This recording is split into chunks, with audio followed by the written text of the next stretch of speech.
Everyone, good evening all of you. तो कैसे हैं आप सब। चलिए आज एक बहुत ही इंपॉर्टेंट टॉपिक हम लोग डिस्कस करेंगे, जिसमें क्लास 7 हिस्ट्री के 3 चैप्टर्स जो रिमेनिंग थे, जो बचे हुए थे, वो कवर हो जाएंगे। इसी के साथ क्लास 7 हिस्ट्री भी हमारा समाप्त हो जाएगा। तो चलिए स्टार्ट करते हैं आज की वीडियो। यदि आपको वीडियो पसंद आता है तो लाइक शेयर करना मत भूलिएगा। तो हमारा जो चैप्टर 8 है वो एग्जैक्टली भक्ति आंदोलन से संबंधित है। तो चलिए स्टार्ट करते हैं। पहला क्वेश्चन देखिए, यहाँ आपसे पूछा जा रहा है कि नैनार और अलवार संतों के संबंध में निम्नलिखित कथनों पर विचार कीजिए।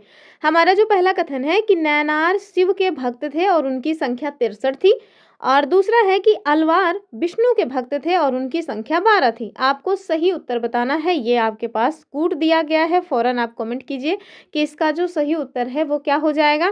तो ध्यान रखिएगा, दोनों ही स्टेटमेंट सही है, यानी कि नैनार और अलवार ये दोनों ही दक्षिण भारत में भक्ति आंदोलन से रिलेटेड हैं, जिसमें जो नैनार है ये भगवान शिव अर्थात भोलेनाथ के भक्त हुआ करते थे और इनकी संख्या 63 मिली हुई है। ठीक है। वहीं जो अलवार है ये भगवान विष्णु के उपासक थे, जिसमें आपको 12 लोगों के बारे में जानकारी मिलती है। और अगर कोई पूछ ले कि ये लोग किसी स्पेसिफिक जाति से बिलोंग करते थे, तो नहीं, इसमें आपको हर तरह की जातियों के लोग मिल जाएंगे। ठीक है। तो देखिए, नैनार जिनकी संख्या 63 थी वो विभिन्न जातियों से बिलोंग करते थे, जैसे कुम्हार, किसान आदि। ठीक है। वहीं अलवार जिन्हें वैष्णव संत अर्थात भगवान विष्णु के ये उपासक थे, इनकी संख्या 12 मिली है। दोनों ही आंदोलन दक्षिण भारत में 7वीं से लेकर के 9वीं शताब्दी के बीच उभरे हुए हैं। इनमें ना कुछ संतों के नाम हैं जो बहुत इंपॉर्टेंट हैं, उन्हें आप देख लीजिए।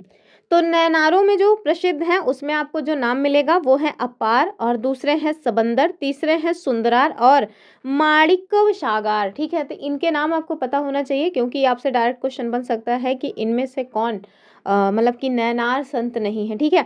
और इनके द्वारा जो गीतों का संकलन किया गया है, क्योंकि आप देखिए कि जो मतलब कि भक्ति परंपरा से संबंधित लोग होते थे वो लोग कुछ गीत वगैरह लिखा करते थे। तो इनके द्वारा जो गीतों का संकलन किया गया है उनको तेवरम और चिरुवाचकम नाम से जाना जाता था। ये डायरेक्ट आपसे शब्दावली पूछी जा सकती है कि तेवरम और तिरुवाचकम ये किससे संबंधित हैं, क्या जैन धर्म, बौद्ध धर्म, या फिर नैनार, या फिर अलवार। तो अगर आपको पता नहीं होगा तो फिर आप जाहिर सी बात है कि उत्तर गलत कर देंगे। तो ध्यान रखिएगा कि ये नैनार से संबंधित हैं। उनके द्वारा जो गीतों का संग्रह किया गया उसी को कहा जाता है तेवरम और तिरुवाचकम। ठीक है।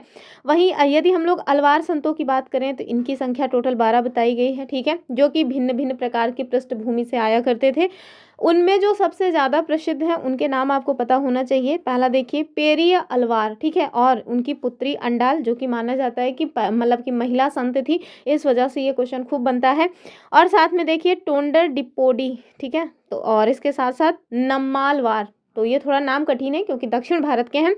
इनके द्वारा जो गीतों का प्रबंध किया गया, इनके द्वारा जो गीतों का संकलन किया गया उसको क्या कहा जाता था, दिव्य प्रबंधम। ठीक है।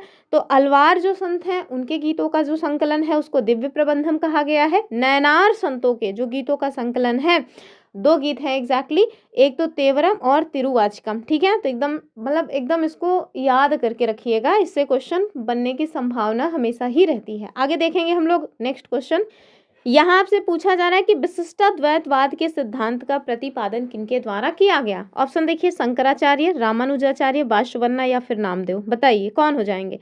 तो ध्यान रखिएगा, जो विशिष्टाद्वैतवाद है जो कि बहुत ज़्यादा एग्जाम में पूछा जाता है, उनके प्रवर्तक उन मतलब का उस सिद्धांत का प्रतिपादन रामानुजाचार्य के द्वारा किया गया था। वहीं अगर कोई पूछे कि जो शंकराचार्य हैं इनके द्वारा क्या किया गया था, तो इन्होंने अद्वैतवाद का सिद्धांत दिया था। क्या दिया था, अद्वैतवाद का सिद्धांत दिया था। ठीक है। चलिए यहाँ देखिए, 11वीं शताब्दी में कहाँ पे, तो तमिलनाडु में रामानुजाचार्य जी के द्वारा विशिष्टाद्वैतवाद का सिद्धांत दिया गया था।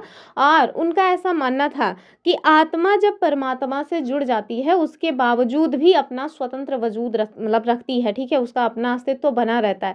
वहीं अगर शंकराचार्य का अद्वैतवाद देखें तो कहा जाता है भैया कि आत्मा परमात्मा में ही विलीन है, मतलब उसका कोई स्वतंत्र वजूद नहीं होता है। ठीक है। तो आत्मा ही परमात्मा है जैसी जो चीज़ें हैं वो कहाँ पे आपको देखने को मिलेंगी, शंकराचार्य के अद्वैतवाद के दर्शन में। ठीक है। अब मैं दर्शन इतना मतलब डिटेल में तो यहाँ पढ़ाने बैठी नहीं हूँ कि आपको बस अच्छे से बताऊँ।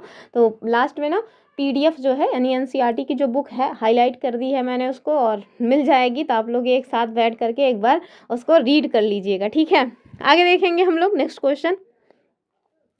यहाँ आपसे कह रहे हैं कि कर्नाटका में वीर शैव आंदोलन की क्या प्रमुख विशेषता थी, ये आपको बताना है। बताइए क्या मेन फीचर्स थे वीर शैव मूवमेंट के कर्नाटका में। ऑप्शन देखिए, यह ब्राह्मणवादी विचारधारा और कर्मकांडों का समर्थक था। एक बात याद रखिएगा आप, ठीक है, कि जो भी भक्ति आंदोलन के समय जितने भी मतलब कि आंदोलन हुए हैं, फिर चाहे वो वीर शैव आंदोलन हो या फिर अन्य जो है नैनार हो चाहे अलवार हो, ये सब जितने ब्राह्मण मतलब कि ब्राह्मणों के कर्मकांड हैं उनसे ना बहुत पगलाए हुए थे और उन्हीं के विरोध में ही ये सब जो है कहीं ना कहीं उद्भव हुआ है। ठीक है, भक्ति आंदोलन जो है उसके मूल में ही था कि जो पहले से परंपराएं चली आ रही हैं बहुत रूढ़िवादी टाइप की, ब्राह्मणों के जो दुनिया भर के बनाए गए नियम कानून हैं उनको तोड़ फोड़ करके और एक स्वतंत्र भक्ति का जो भाव है वो उत्पन्न किया जाए। तो फिर आप समझिए कि ये ब्राह्मणवादी विचारधारा और कर्मकांडों के समर्थक तो हो ही नहीं सकते, क्योंकि इन्हीं के विरोध में तो भक्ति आंदोलन चला ही था। फिर देखिए कह रहे हैं कि इसने सभी मनुष्यों की समानता और नारी स्वतंत्रता के पक्ष में तर्क दिया, और तीसरा इसने संस्कृत भाषा को अनिवार्य बना दिया। तो ऐसा हो ही नहीं सकता, और ये केवल राजाओं के लिए था, ये भी बेकार बात है।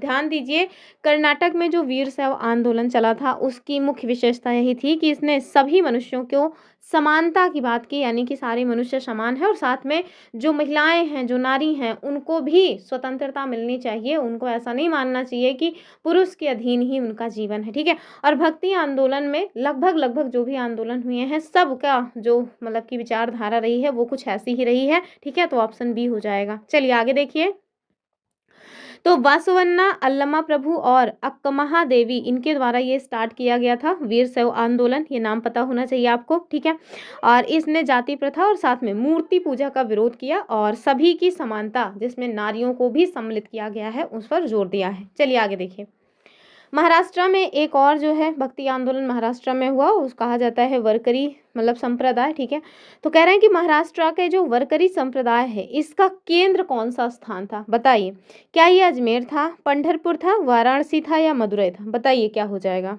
तो ध्यान रखिएगा ये हो जाएगा पंढरपुर। ठीक है, तो महाराष्ट्र का जो वरकरी संप्रदाय है इसका केंद्र पंढरपुर था, यानी ऑप्शन बी सही हो जाएगा। यहाँ पे देखेंगे हम लोग कि वरकरी संप्रदाय पंढरपुर में विट्ठल यानी भगवान विष्णु का रूप जो विट्ठल है, विट्ठल भगवान, ये भगवान विष्णु के ही स्वरूप है, कोई और भगवान नहीं है ये, इनकी पूजा पर ये केंद्रित था। ज्ञानेश्वर, तुकाराम और एकनाथ ये 3 प्रमुख संत माने जाते हैं कौन से संप्रदाय के, वरकरी संप्रदाय के। नाम एकदम पता होना चाहिए, वरकरी संप्रदाय जो कि पंढरपुर में जिसका केंद्र था भगवान विष्णु का जो विट्ठल स्वरूप है उसकी पूजा मतलब इनके केंद्र में थी। इसमें 3 मतलब संत थे जिनके बारे में पता होना चाहिए, ज्ञानेश्वर, तुकाराम और एकनाथ। अब एकनाथ शिंदे मत समझिएगा, ठीक है। चलिए, ये जो सूफी आंदोलन हुए हैं, ठीक है, तो इस्लाम धर्म की जो है, इस्लाम जो धर्म है उसी के ब्रांच के रूप में डेवलप हुआ है सूफी। ठीक है, तो ये जो सूफी आंदोलन है वो थोड़ा मतलब कि इतने कट्टर नहीं थे, सॉफ्ट टाइप के थे, तो उनके बारे में यहाँ क्वेश्चन बन रहा है कि खानकाह से क्या अभिप्राय है, और ऑलरेडी सीटेट के द्वारा ये क्वेश्चन पूछा जा चुका है कि खानकाह क्या है। ठीक है, तो ध्यान से देखिए, ऑप्शन देखिए, कह रहे हैं कि जो सूफी संत थे उनका निवास स्थान या विश्राम स्थल, दूसरा एक प्रकार का टैक्स या फिर सिख गुरुद्वारा या कबीर की रचना। बताइए क्या हो जाएगा। तो ध्यान रखिएगा, जो सूफी संतों का निवास स्थान था अर्थात जहाँ पे सूफी संत निवास करते थे उसको कहा जाता था खानका। क्या कहते थे, खानका। ठीक है, option A is the correct answer of this question.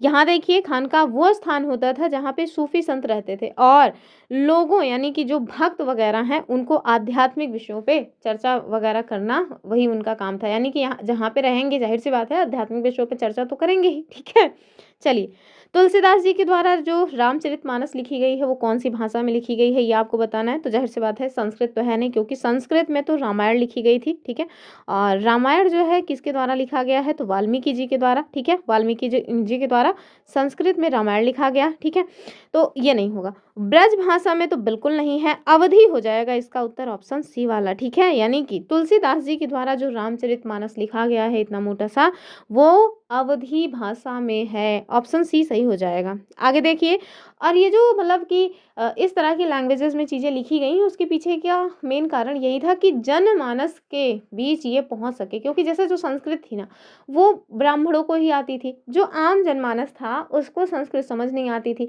तो जो ग्रंथ हैं उसको फिर वो आम जनमानस नहीं समझ पाते थे, और ब्राह्मण लोग लोगों को उल्लू बनाते थे कि कैसे जो है ग्रंथ में ये लिखा है, ग्रंथ में वो लिखा है। तो जब धीरे धीरे ग्रंथ जो है सरल भाषा में आए, ऐसी भाषा में आए जिसको हर कोई पढ़ लिख सकता था, तब लोग अवेयर हुए कि अरे बाबा, इतने टाइम से ये सब हमको उल्लू बना रहे थे।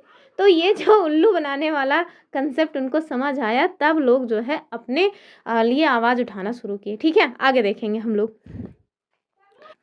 अगला क्वेश्चन सिख धर्म से है। पूछ रहे हैं कि गुरु नानक देव की जो शिक्षा है, इसमें नाम, दाम और स्नान, इसका क्या अर्थ होता है, ये आपको बताना है। बताइए। नाम जपना, दान देना, नदी में नहाना, या फिर सही उपासना, दूसरों का भला करना, या आचार की पवित्रता, या फिर ये सब। ठीक है। कल एक भाई हैं, उन्होंने कहा कि थोड़ा मतलब कि ऑप्शंस को पढ़ने से बचें, लेकिन मैं भी क्या करूँ, मुझे भी तो सबको देखना है। ज़्यादातर लोग सोचते हैं कि क्वेश्चन भी पढ़ा जाए, ऑप्शन भी पढ़ा जाए, इससे जो है उनको थोड़ा टाइम मिल जाता है उत्तर सही सोचने का। तो इस वजह से ना मतलब कि हम क्वेश्चन के साथ थोड़ा ऑप्शन वगैरह भी पढ़ देते हैं, ताकि लोगों को, देखिए एक लोग तो हो नहीं, सारे लोगों को ध्यान में रखते हुए चलना है, तो इस वजह से थोड़ा टाइम तो देना ही चाहिए। वैसे भी अगर आप स्टडी कर रहे हो तो आप ये समझो कि ये मुँह का कौर नहीं है कि एक कौर खाए और सारी चीज़ें हो गई, टाइम देना पड़ता है इसके लिए। ठीक है। तो जो आपके साथ और लोग हैं उनके बारे में भी सोचना चाहिए। तो ध्यान रखिएगा, जो सिख धर्म था, यानी कि जो सिख धर्म है, उसमें आपको देखने को मिलेगा कि गुरु नानक जी के द्वारा जो शिक्षा दी गई, उसमें 3 शब्द आते हैं, और वो 3 शब्द हैं नाम, दाम और स्नान। दाम नहीं, दरअसल दान है, जिसका अर्थ होता है सही उपासना, दूसरों का भला करना और आचार की पवित्रता। ठीक है। तो अब कुछ लोग तो समझ गए होंगे कि नाम इट मीन्स नाम का जाप करना, दान इट मीन्स दान देना, स्नान इट मीन्स चलो नदी में नहा लेते हैं। तो नहीं, ऐसा नहीं होगा। नाम इट मीन्स सही उपासना, दान मतलब दूसरों का भला करना, और स्नान इट मीन्स आचार की पवित्रता। ठीक है। ये एनसीईआरटी में डायरेक्ट दिया है, आपको मिल जाएगी पीडीएफ, तो देख लीजिएगा। नेक्स्ट क्वेश्चन देखिए, कह रहे हैं कि 1699 में खालसा पंथ की स्थापना किनके द्वारा की गई थी, यह आपको बताना है। बताइए। क्या गुरु नानक जी ने की थी, गुरु गोविंद सिंह ने, गुरु तेग बहादुर ने, या फिर गुरु अर्जुन देव ने? बताइए किसके द्वारा किया गया।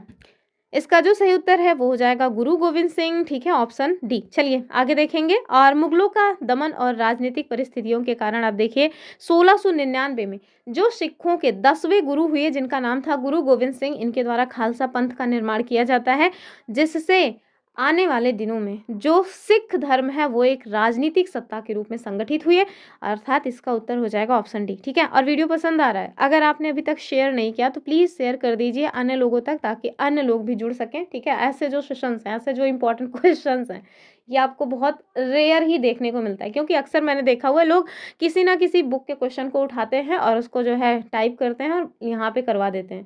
तो समझिए, मैंने डायरेक्ट एनसीईआरटी से ही क्वेश्चंस बनाए हुए हैं।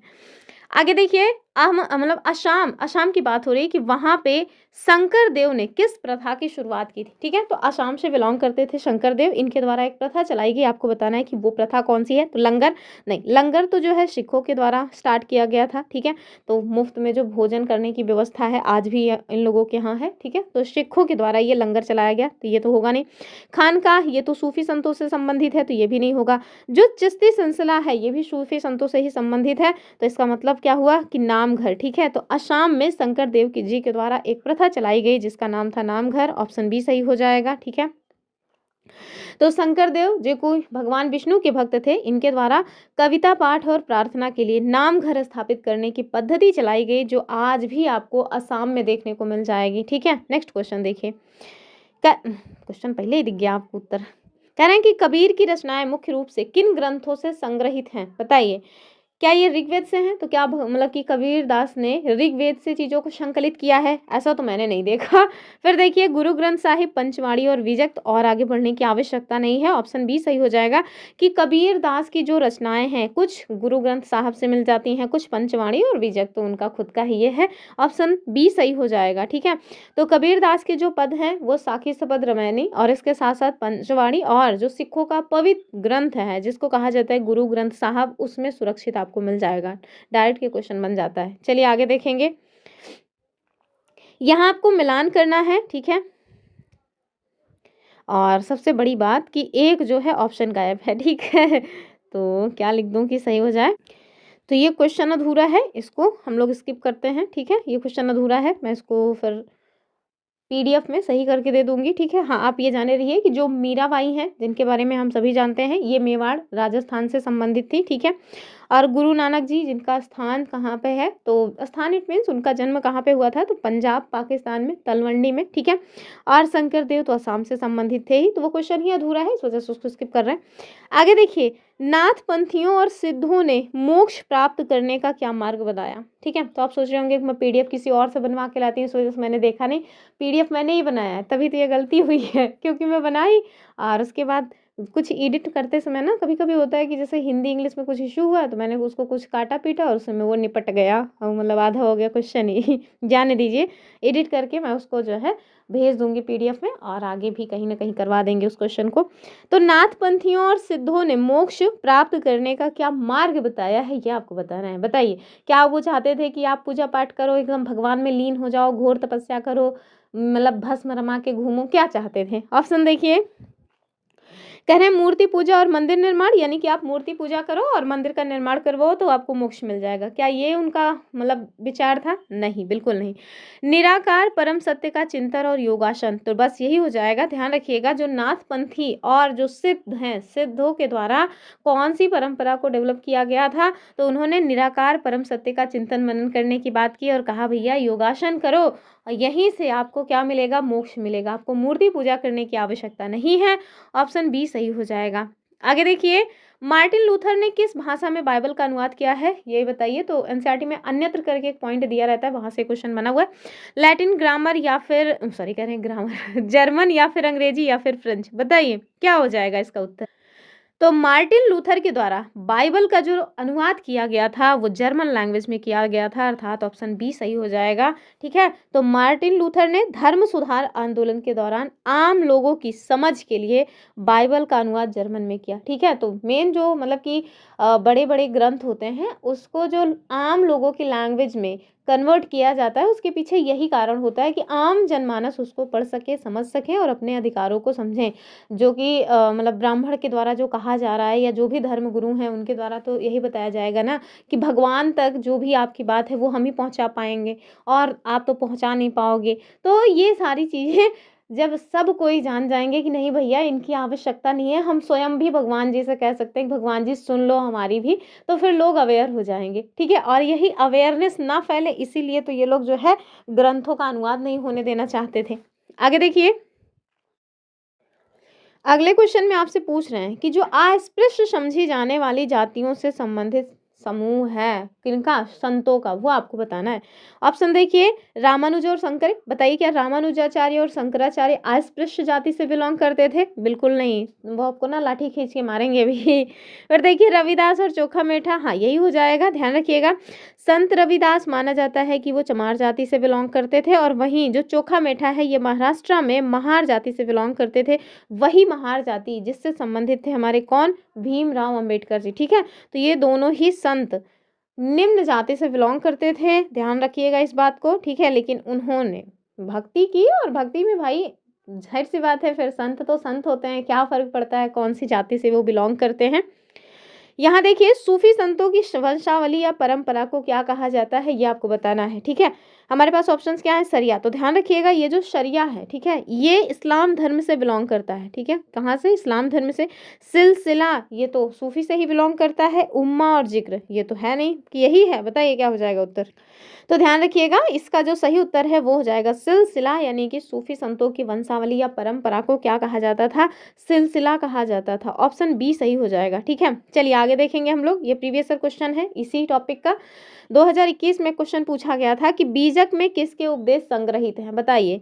गुरु नानक जी के, कबीर के, चैतन्य के या दादू दयाल के? तो अभी तो हमने बताया था कि कबीर दास के जो मतलब की चीजें हैं, कबीर दास की जो बातें हैं वो आपको साखी, सबत, रवैनी और बीजक में मिल जाएगा, ठीक है। तो इसका उत्तर हो जाएगा ऑप्शन बी वाला। आगे देखिए, ये 2023 में जो पेपर हुआ था सीटेट का, उसमें पूछा गया है कि विशिष्टाद्वैतवाद का सिद्धांत जो कि 11वीं शताब्दी में प्रस्तावित किया गया था, किसके द्वारा किया गया था, ये आपको बताना है। बताइए, रामानुजाचार्य, शंकराचार्य, वाशवर्ना या एकनाथ, बताइए किन के द्वारा किया गया।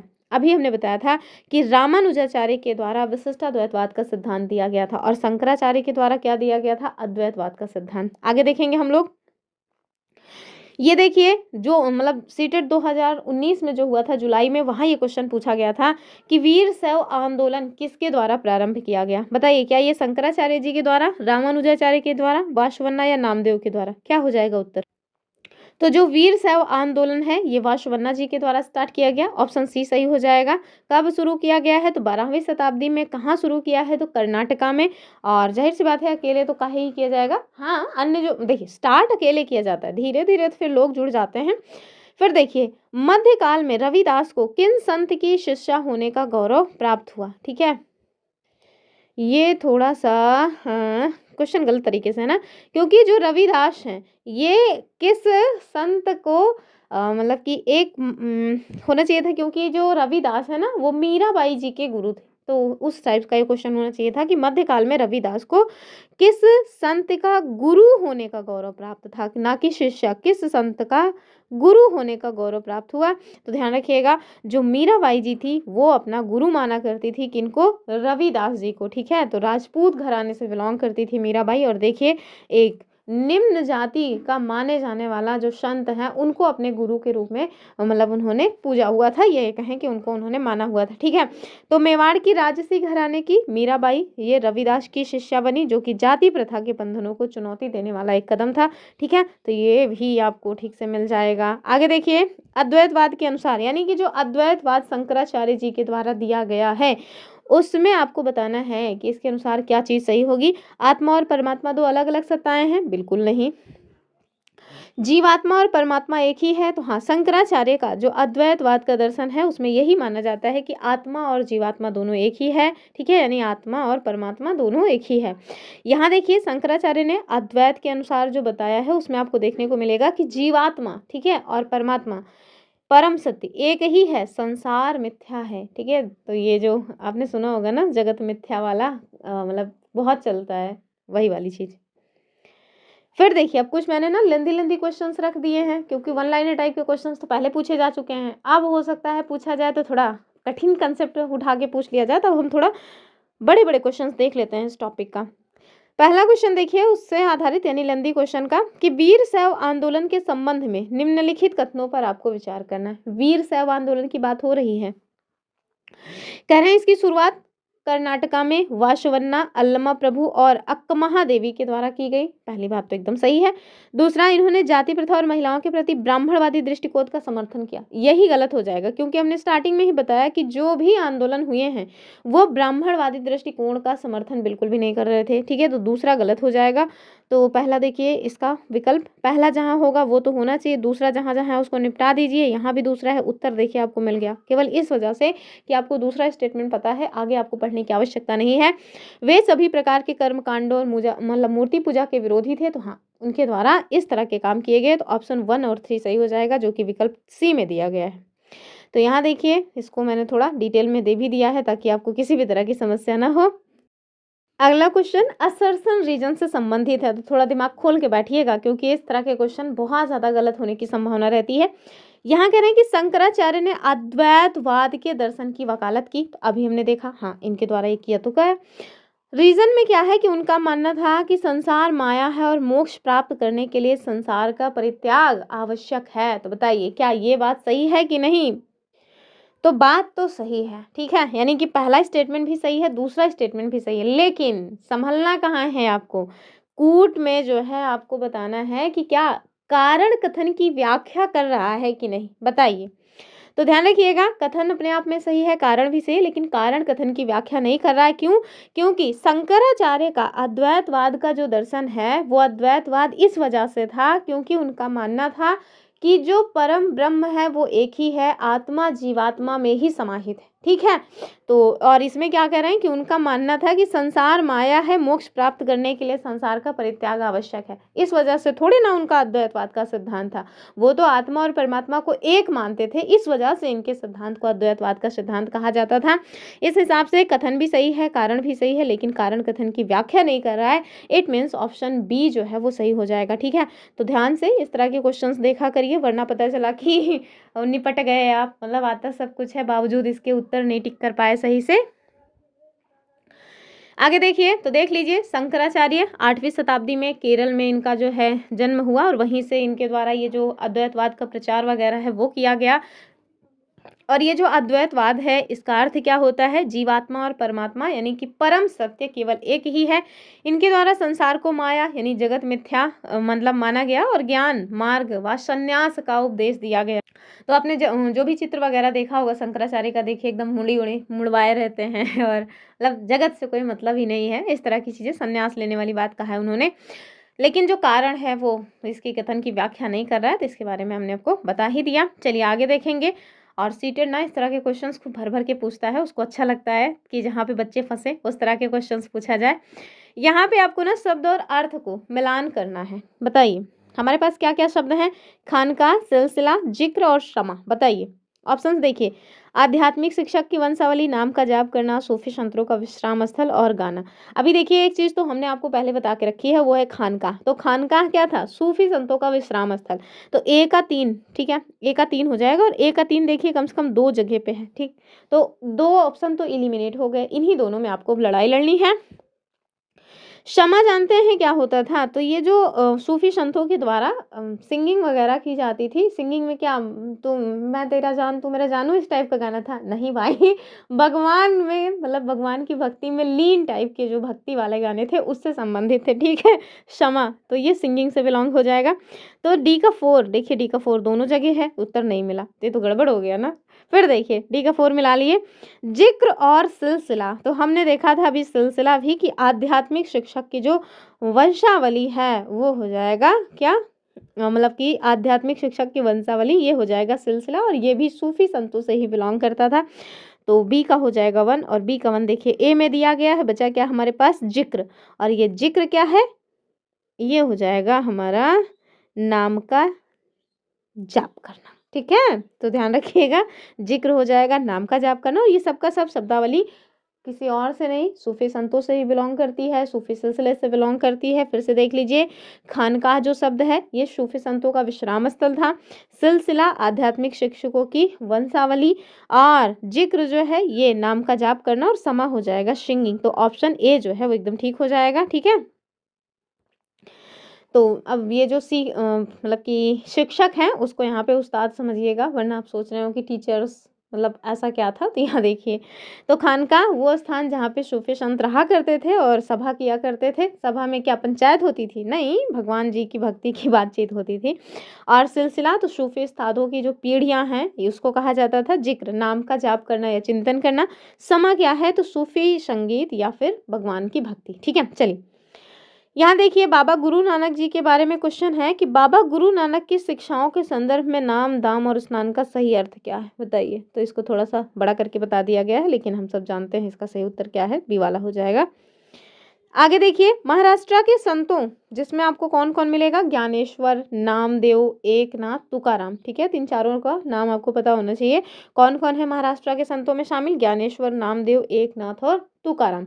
इनके बारे में आपको बताना है कौन सा स्टेटमेंट सही नहीं है, अर्थात रॉन्ग बताना है आपको। चलिए, कह रहे हैं कि उन्होंने विठल स्वामी की पूजा पर केंद्रित वारकरी संप्रदाय को जन्म दिया। बताइए। दूसरा, उन्होंने सभी प्रकार के कर्म कांडों और जन्म आधारित सामाजिक अंतरों का विरोध किया।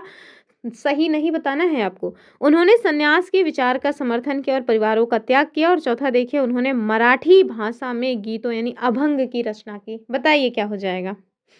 तो भैया इसमें ये जो सन्यास वगैरह वाली बातें हैं ना, यही आपको देखने को नहीं मिलेगी। बाकी हाँ, ये जो मराठी भाषा में गीत अभंग है इसको इनके द्वारा रचा गया, और ये क्वेश्चन ऑलरेडी पूछा जा चुका है कि ये अभंग क्या होते थे। तो मराठी भाषा में जो गीतों का संकलन किया गया है उनको अभंग कहा जाता था। तो अन्य जितने भी ऑप्शंस हैं वो सब सही हैं, लेकिन ये जो सन्यास का विचार है उसका समर्थन इनके द्वारा नहीं किया गया। ऑप्शन सी गलत है, ठीक है। तो इनके द्वारा सन्यास के विचार को ठुकरा दिया गया। उन्होंने इस तरह के उपदेश दिए कि परिवार के साथ रहते हुए आप रोजी रोटी कमाते हुए विनम्रता पूर्वक जरूरतमंदों की सेवा करो, यही असली भक्ति है। और मैं भी यही मानती हूँ कि भैया आप गृहस्थ रहो, ठीक है, 4 लोगों को आप खिलाने का दम रखो, दूसरों के यहाँ भीख मांग करके खाने की आवश्यकता नहीं है। धरती पे बोझ मत बनो, कर्म करो और भगवान की भक्ति में लीन रहो, ठीक है। ये नहीं कि हम जाएंगे 4 घर से मांग के और फिर यहाँ लेकर के आएंगे, खाएंगे, 2 दिन देने में ठीक लगता है, तीसरे दिन ना जो मेहनत करके लाता है घर में उसको देने में बहुत खराब लगता है कि बताओ भैया रोज ऐसे 4 लोग पहुँच रहे हैं तो हमारा तो ऐसे ही खत्म हो जाए। ये कहने की बातें हैं कि देने से घटता नहीं है, देने से आप देखिए हर्षवर्धन का साम्राज्य ही समाप्त हो गया। तो ये इस मतलब कि मतलब गलतफ़हमी में कभी मत रहिएगा कि देने से नहीं घटता है। घटता है भैया, देने वाला होना चाहिए, बिक जाओगे आप देने के चक्कर में, ठीक है? चलिए, तो आपको साधु बनना है, साधु बनो, आराम से अपने घर में रहो, अपनी फैमिली को भी देखो और साथ में अन्य जो ज़रूरतमंद हैं, उनकी भी सेवा करते रहो और अपने भगवान में लीन रहो, यही असली भक्ति है, ठीक है? ये संन्यास लेने वाला कांसेप्ट तो मुझे तो समझ नहीं आता, ठीक है?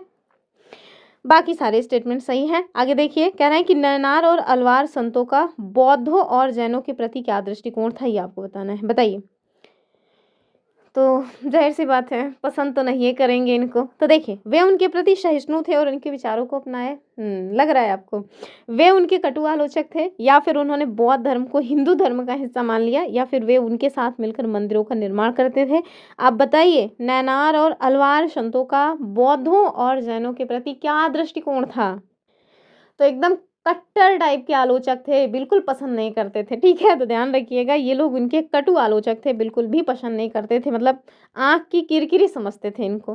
तो समझिए नैनार और अलवार संत जो बौद्ध और जैन धर्म था उसके कटु आलोचक थे। उन्होंने शिव और विष्णु के प्रति सच्चे मतलब कि प्रेम को ही मुक्ति का साधन बताया और संगम साहित्य के प्रेम और शूरवीरता के आदर्शों को इन्होंने भक्ति में समाहित किया था, ठीक है? चलें आगे देखें। भारत के सांस्कृतिक इतिहास में जो नाथपंथी सिद्ध और योगी हैं, इनके योगदान के बारे में आपको विचार करना है। पहला देखिए, उन्होंने तर्क वितर्क का सहारा लेकर के रूढ़िवादी धर्म के कर्म कांडों की आलोचना की। दूसरा, वे मुख्य रूप से उच्च जातियों में लोकप्रिय थे। और तीसरा, उन्होंने योगासन, प्राणायाम और चिंतन मनन के द्वारा मन और शरीर के प्रति या शरीर पर प्रशिक्षण पर बल दिया था। बताइए क्या हो जाएगा? हमारे पास जो कूट वगैरह है वो आप देख लीजिए, ठीक है? तो कुछ अजीब नहीं लग रहा है कि वे मुख्य रूप से उच्च जातियों में ही लोकप्रिय हुए। तो भक्ति आंदोलन में ऐसे तो कोई चीज़ ही नहीं थी कि केवल उच्च जाति के लोगों में ही मतलब लोकप्रियता मिले। तो ध्यान रखिएगा यही वाला रॉन्ग है, बाकी ये सारी चीज़ें सही हैं। और ध्यान से इस बात को समझिए कि ये जो सिद्ध और योगी है ना, इनके द्वारा जो परंपरा चलाई गई उसको अपनाना बहुत कठिन था, क्योंकि बहुत भयानक तरीके का योगासन इनके द्वारा करवाया जाता था। बहुत कठिन था इनका जीवन। तो ऐसे जीवन जीने से तो अच्छा है कि आदमी काहे लिए जी रहा है, ठीक है? चलिए, तो देखिए उन्होंने साधारण तर्क वितर्क से रूढ़िवादी धर्म और समाज की आलोचना की, उस पे चोट की। और ये समूह खास तौर पर जो नीची कही जाने वाली जातियां हैं उनमें मतलब कि काफ़ी ज़्यादा लोकप्रिय हुए थे, उच्च जातियों में नहीं। और इन्होंने योगासन प्राणायाम के माध्यम से शरीर को कठोर प्रशिक्षण देने पर बल दिया। इसी वजह से आप देखिए कि इस मतलब कि परंपरा को मानने वाले लोग आपको रेयर ही शायद कोई मिलेंगे। आगे देखिए, बौद्ध और जैन धर्म को मानने वाले तो लोग मिल जाएंगे। जैन भी बहुत मतलब ज़्यादा नहीं विख्यात हो पाया, क्यों? क्योंकि वहाँ पर भी अति अहिंसावादी दृष्टिकोण को अपनाया गया था। लेकिन बौद्ध धर्म देखिए आज भी खूब बढ़िया धुआंधार से धड़ल्ले से चल रहा है। आप आगे देखिए, तो मध्यम मार्ग जो है ना, जहाँ पे बहुत ज़्यादा कठिनाई के साथ जीवन नहीं है, वो चलता रहता है, लंबे टाइम तक चलेगा। कह रहे हैं कि कबीर के संदर्भ में निम्नलिखित कथनों में कौन सा सही है? अब इसी मतलब कि मध्यम मार्ग से मुझे एक चीज़ याद आई। मैंने देखा है कि बहुत सारे लोग हैं जो वन लाइनर टाइप के क्वेश्चंस करवाते हैं और मैं बता रही हूँ उनके पास ना अभी 50,000 से भी ज़्यादा सब्सक्राइबर्स हैं। तो ये होता है, अगर आप ईज़ी लाइफ़ को अपनाओगे तो लोग आपको फ़ॉलो करेंगे। भले ही उनका एग्ज़ाम हो या ना हो, ठीक है? भले उनको मोक्ष मिले या ना मिले, वो गया भाड़ में। जिसको उन्होंने मान लिया गुरु अपना, वो अगर आसान रास्ता बता रहा है तो बस बाबू उसी रास्ते पे निकल पड़ना है, ठीक है? तो समझिए आसान रास्ते पे चलने से मोक्ष नहीं मिलता है, उसके लिए तो आपको कठिन परिश्रम करना ही पड़ेगा, ठीक है? तो ऐसे लंबे-लंबे क्वेश्चन से आपको जूझना पड़ेगा एग्ज़ाम क्लियर करने के लिए। चलिए, पहला देखिए कबीर के बारे में कौन सा स्टेटमेंट है कि कबीर के उपदेश प्रमुख धार्मिक परंपराओं की पूर्ण और प्रचंड अस्वीकृति पर आधारित है। दूसरा देखिए, उनकी रचनाएं केवल गुरु ग्रंथ साहिब में संग्रहित हैं। अब आप बताइए, उनका जो साकेत शबद रामायणी बीजक वगैरह है वो सब कहाँ चला गया? तो ये तो पहले ही गलत हो गया। तो दो जहाँ जहाँ है उसको पहले मारो गोली, ठीक है? अब देखिए, उन्होंने कभी कभी रहस्यमयी भाषा का प्रयोग किया जिसे समझना कठिन था। एकदम सही बात है, ठीक है? बरसे कंबल भीगे पानी, इस टाइप की भाषा उनके द्वारा यूज की गई है, जिसको समझना सच में बहुत ही कठिन है। तो इसका जो सही उत्तर हो जाएगा वो पहला और तीसरा स्टेटमेंट सही है, बाकी तो गलत ही है दूसरा। तो देखिए, कबीरदास ने ब्राह्मणवादी, हिंदू और इस्लाम दोनों के ही जो आडंबर हैं उनका मजाक उड़ाया और उन्होंने उसको अस्वीकार किया। ठीक है, तो ऐसा नहीं है कि उन्होंने किसी एक ही जो है भक्ति को, मतलब किसी एक ही धर्म को निशाना बनाया, नहीं, उन्होंने हिंदुओं के भी पूजा पाठ को, उनकी भी आलोचना की, और जो मुसलमान हैं उनके भी जो मतलब क्या बोलते हैं, नमाज नमाज नहीं, अरे जो अजान किया जाता है, दिन भर में 5 बार अजान करने की जो परंपरा है, उसकी भी आलोचना उन्होंने की। मतलब कि उन्होंने हिंदुओं पर भी चोट पहुंचाई, हिंदुओं के भी धर्म पर और मुसलमानों के भी धर्म पर चोट पहुंचाई थी। ठीक है, और दूसरा तो गलत है क्योंकि इनकी रचनाएं आप देखिए गुरु ग्रंथ साहब में भी मिलेंगी, पंचवाड़ी और बीजक इन तीनों में ही संग्रहित हैं। ठीक है, और तीसरा सही है कि इन्होंने कभी कभी उलट बांसियों का प्रयोग किया है, जिसे रहस्यमयी भाषा कहा जाता है। और मैंने जैसे कि बता ही दिया कि बरसे कंबल भीगे पानी, इस तरह की जो बातें हैं वो इनके मतलब कि जो प्रवचन टाइप के हैं चीज़ें, उसमें मिल जाएंगी। लिए क्रोनोलॉजी सेट करना है, और क्रोनोलॉजी में आपको नाम दिए हुए हैं नामदेव, वशवन्ना, शंकराचार्य और मीराबाई। हम सबको पता है भैया, सबसे प्राचीन तो शंकराचार्य ही होंगे, क्योंकि 7वीं 8वीं शताब्दी में थे। ठीक है, तो शंकराचार्य सबसे प्राचीन होंगे, तो ये दोनों तो होगा नहीं, इन्हीं दोनों में से कोई एक होना है। और शंकराचार्य के बाद फिर आपको देखने को मिलेंगे वाशवन्ना। ठीक है, तो शंकराचार्य और वाशवन्ना, ये देखिए ऑप्शन ए वाला सही हो जाएगा। सबसे पुराने शंकराचार्य, उसके बाद वाशवन्ना, उसके बाद नामदेव, और हाल ही की है मीराबाई, अर्थात 3 2 1 4 इसका उत्तर हो जाएगा। तो देखिए, शंकराचार्य 8वीं शताब्दी से बिलोंग करते हैं, वाशवन्ना 12वीं शताब्दी वीर शैव आंदोलन से संबंधित हैं, नामदेव 13वीं और 14वीं शताब्दी से संबंधित हैं और महाराष्ट्र के संत थे। फिर आप देखिए 16वीं शताब्दी से मीराबाई बिलोंग करती हैं। इस हिसाब से सही क्रम हो जाएगा 3 2 1 4। ठीक है, चलिए। हाँ, तो आपने वीडियो को अभी तक लाइक किया कि नहीं, पहले मुझे ये कमेंट करके बताइए। ठीक है, नहीं किया है तो कर दीजिए, आखिरकार लाइक करने में आपका क्या नुकसान है। और जब लाइव सेशन समाप्त हो जाएगा तो प्लीज़ वीडियो को हाइप कर दीजिएगा। हाइप करने से जो अन्य आपके भाई बहन हैं, मेरे भी जो अन्य भाई बहन हैं, उनके तक वीडियो पहुंचेगी। और शेयर वेयर भी कर दिया करिए, आखिरकार इतनी मेहनत की जाती है आप लोगों के लिए। अगला क्वेश्चन देखिए, कह रहे हैं कि मतलब असरसन रीजन का क्वेश्चन है। असरसन है कि 16वीं और 17वीं शताब्दी में सिख आंदोलन का राजनीतिकरण हुआ, और कारण क्या है? मुगल सम्राट जहांगीर और बाद के जो शासक हैं, उन्होंने सिख समुदाय को एक संभावित खतरे के रूप में देखना स्टार्ट किया था।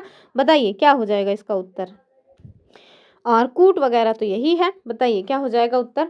तो ध्यान रखिएगा, पहला वाला स्टेटमेंट एकदम सही है कि हाँ, 16वीं 17वीं शताब्दी के मध्य में जो सिख आंदोलन है उसका राजनीतिकरण किया गया, और इसके पीछे कारण भी यही था भाई। ये लोग राजनीतिकरण कर, मतलब कि अपने आप को, मतलब योद्धा टाइप का बनाने के लिए मजबूर हुए। क्यों?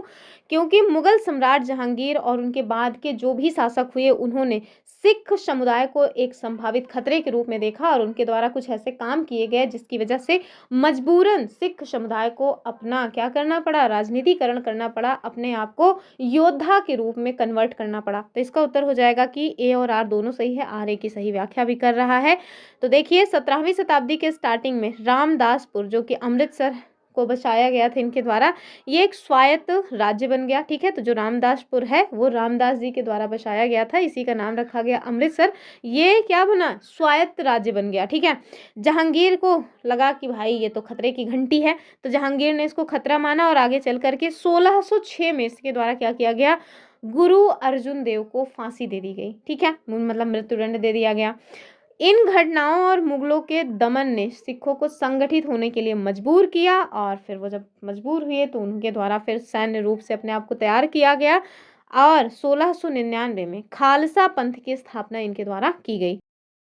चलिए अगला क्वेश्चन देखिए, यहाँ आपसे पूछा जा रहा है कि आप चलो बताओ कौन सा जोड़ा सही सुमेलित नहीं है। चलिए, पहला देखिए, शंकरदेव कह रहे हैं ये आसाम से संबंधित थे, नाम घर इनसे रिलेटेड है, तो हाँ, अभी हमने लोग देखा था, एकदम सही बात है। रामानुजाचार्य तमिलनाडु के थे और विशिष्ट अद्वैतवाद का सिद्धांत इनके द्वारा दिया गया, एकदम सही बात है। तीसरा देखिए, नरसिंह मेहता कह रहे हैं महाराष्ट्र से थे और वैष्णो जन तो तेने कहिए, इस तरह का भजन इनके द्वारा लिखा गया। तो देखिए, आधा अधूरा ये बात सही है, ठीक है। और जलालुद्दीन रूमी ये ईरान से थे और इनके द्वारा जो मसनवी सिलसिला है वो चलाया गया, ये भी ठीक है, ये भी ठीक है, ये भी ठीक है, लेकिन सी वाला रॉन्ग है। क्यों? क्योंकि ये बात सही है कि नरसिंह मेहता ने वैष्णो जन तो तेने कहिए भजन लिखा था, जो आगे चल करके गांधी जी के द्वारा बहुत ज़्यादा फेमस किया गया। लेकिन बाबू ये महाराष्ट्र से बिलोंग नहीं करते थे, ये गुजरात से थे। कहाँ से थे? गुजरात से संबंधित थे। तो ध्यान रखिएगा, ये वाला स्टेटमेंट इसी वजह से रॉन्ग है, बाकी सब सही है। चलिए आगे देखेंगे। कह रहे हैं कि जो प्रोटेस्टेंट धर्म सुधार आंदोलन था, इसके संदर्भ में सही कथन बताना है आपको। पहला देखिए, इसकी सुधार मार्टिन लूथर ने की थी। दूसरा, इन्होंने लैटिन भाषा को बढ़ावा दिया। तीसरा, वे दंड मोचन की प्रथा के विरोधी थे, जिसके तहत पापों की क्षमा खरीदी जाती थी। तो ये ना मतलब पश्चिम में इस तरह की बातें थी कि ये आप करके ना पाप करने की जो क्षमा है, मतलब आपने जो पाप वगैरह किए हैं उसकी यहाँ पे माफ़ी मिल जाती है। फिर बताइए क्या हो जाएगा इसका उत्तर? ये आपके पास कूट वगैरह है। तो ध्यान से देखिए, उन्होंने लैटिन लैंग्वेज को बढ़ावा नहीं दिया था, यही गलत है। बाकी ये और ये बातें सही है, ऑप्शन बी ठीक हो जाएगा, ठीक है। तो मार्टिन लूथर के द्वारा इस आंदोलन का नेतृत्व किया गया, ये बात सही है। उन्होंने लैटिन नहीं बल्कि आम लोगों की यानी आम जनमानस की जो भाषा जर्मन थी उसको प्रोत्साहित किया, और वे चर्च को दान दे करके जो पाप कर्मों की क्षमा खरीदने वाली प्रथा दंडमोचन थी, इसकी भैया मतलब कि इसके बिल्कुल भी समर्थक में नहीं थे, अर्थात समर्थन में नहीं थे, समर्थक नहीं थे, घोर आलोचक थे, ठीक है। चलिए आगे देखेंगे हम लोग, अगला जो क्वेश्चन है वो। और यहाँ से कह रहे हैं कि मध्यकालीन भक्ति परंपरा में स्त्रियों की भूमिका के बारे में क्या सत्य है? बताइए, मध्यकाल में जो भक्ति परंपरा चलाई गई थी उसमें क्या महिलाओं का कोई योगदान है या नहीं है? पहला देखिए, महिलाओं को मोक्ष प्राप्ति के लिए संन्यास लेने से मना किया गया था। दूसरा, अक्क महादेवी और मीराबाई जैसे जो संत हैं, इन्होंने सामाजिक रूढ़ियों को तोड़ा। भक्ति आंदोलन में केवल पुरुष संत ही शामिल थे। और चौथा देखिए, रखुबाई जैसी स्त्रियां ब्राह्मण परिवार से थी, उन्होंने वेदों का प्रचार किया। बताइए क्या हो जाएगा इसमें सही? तो ध्यान रखिएगा, बी वाला एकदम सही हो जाएगा। अक्क महादेवी और मीराबाई जैसे जो संत हैं, इन्होंने सामाजिक रूढ़ियों को तोड़ने का काम किया, ऑप्शन बी सही है। तो यहाँ देखिए, वीर शैव आंदोलन में अक्क महादेवी और महाराष्ट्र में सखुबाई, इस तरह से जो स्त्रियां हैं वो शामिल रही हैं, ठीक है। कहाँ पे? भक्ति आंदोलन में। मीराबाई जो कि राणा के राजमहल को त्याग देती हैं और सारी के सारी जो सामाजिक बंधन है, सारी जो मान मर्यादा है उसको दांव पे लगा देती हैं। सखुबाई जो कि अस्पृश्य समझे जाने वाली महार जाति से बिलोंग करती थी, उन्होंने मतलब कि ये लोग भी मतलब इसमें शामिल रही हैं, लेकिन आपको ध्यान रखना है कि ये भैया मतलब कि ब्राह्मण परिवार से नहीं थी कुल मिलाकर के, ठीक है। तो चलिए आगे देखेंगे।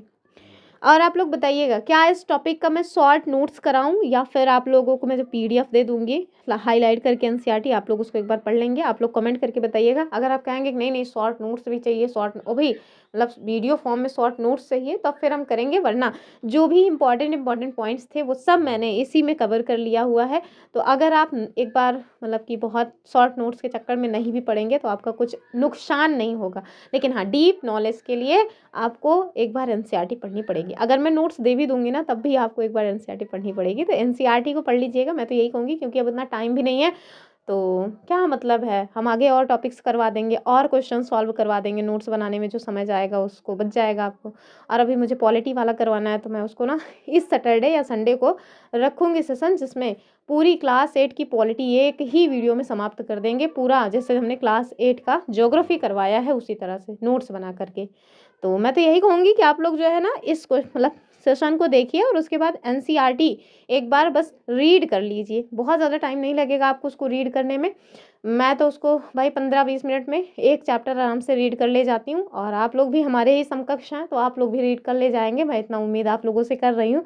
तो आप लोग प्लीज़ एनसीईआरटी को एक बार रीड कर लीजिएगा और इस सेशन को देखिए। फिर हमारा क्लास 7 जो हिस्ट्री है वो एकदम ख़त्म हो गया है। देखिए, कह रहे हैं कि गुरु गोविंद सिंह के द्वारा 1699 में स्थापित जो खालसा है, इसके निर्माण का मुख्य उद्देश्य क्या था? एक नया धर्म बनाना। तो धर्म बनाने के लिए ये नहीं स्थापित किया गया था। सिखों को एक राजनीतिक और सैन्य सत्ता के रूप में संगठित करना, ये इसका मुख्य उद्देश्य था। ऑप्शन बी जो है वो सही हो जाएगा, ठीक है। चलिए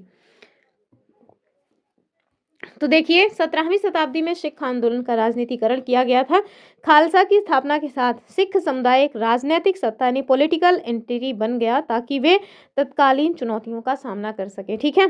चलिए,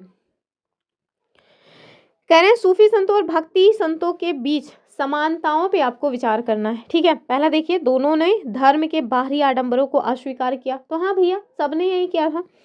दोनों ने ईश्वर के प्रति व्यक्तिगत समर्पण को मतलब कि बढ़ावा दिया। तो हाँ, सभी कह रहे थे कि भैया ईश्वर से आप खुद ही संबंधित हो सकते हो, खुद ही आप उनसे अपना जो है संपर्क स्थापित कर सकते हो, उसके लिए आपको ब्राह्मण की ज़रूरत नहीं है। ठीक है, और तीसरा देखिए, दोनों ने अपनी रचनाओं के लिए संस्कृत और अरबी जैसी शास्त्रीय भाषाओं का प्रयोग किया। बताओ भला, भक्ति आंदोलन में आम जनमानस की लैंग्वेज को यूज किया गया था ना कि संस्कृत जैसी या फिर अरबी या फिर जो है अन्य जो मतलब सांस्कृतिक भाषाएं हैं उनको नहीं ना। तो यही वाला गलत हो जाएगा, बाकी पहला और दूसरा सही है। तो आप देखिए, पहला दूसरा सही है, ऑप्शन ए वाला। ठीक है, चलिए आगे देखेंगे।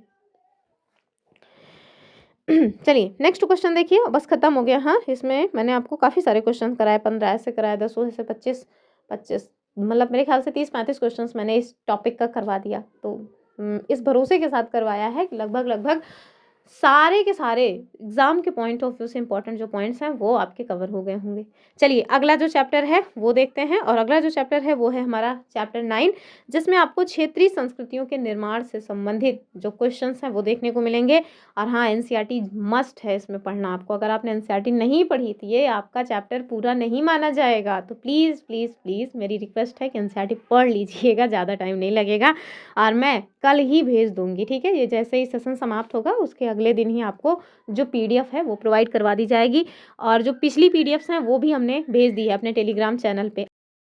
अगर अभी तक आप लोग टेलीग्राम चैनल से ज्वाइन नहीं हुए हैं तो ज्वाइन हो जाइए, क्योंकि वहीं पे सारी पीडीएफ वगैरह मिलती है। चलिए, हमारे पास कथन और कारण वाला पहला क्वेश्चन है इस टॉपिक का। कह रहे हैं कि महोदयपुरम के चेर शासकों ने अपने अभिलेखों में मलयालम भाषा और लिपि का प्रयोग किया। दूसरा, यह महाद्वीप के सरकारी अभिलेखों में किसी क्षेत्रीय भाषा के प्रयोग के सबसे पहले उदाहरणों में से एक माना जाता है।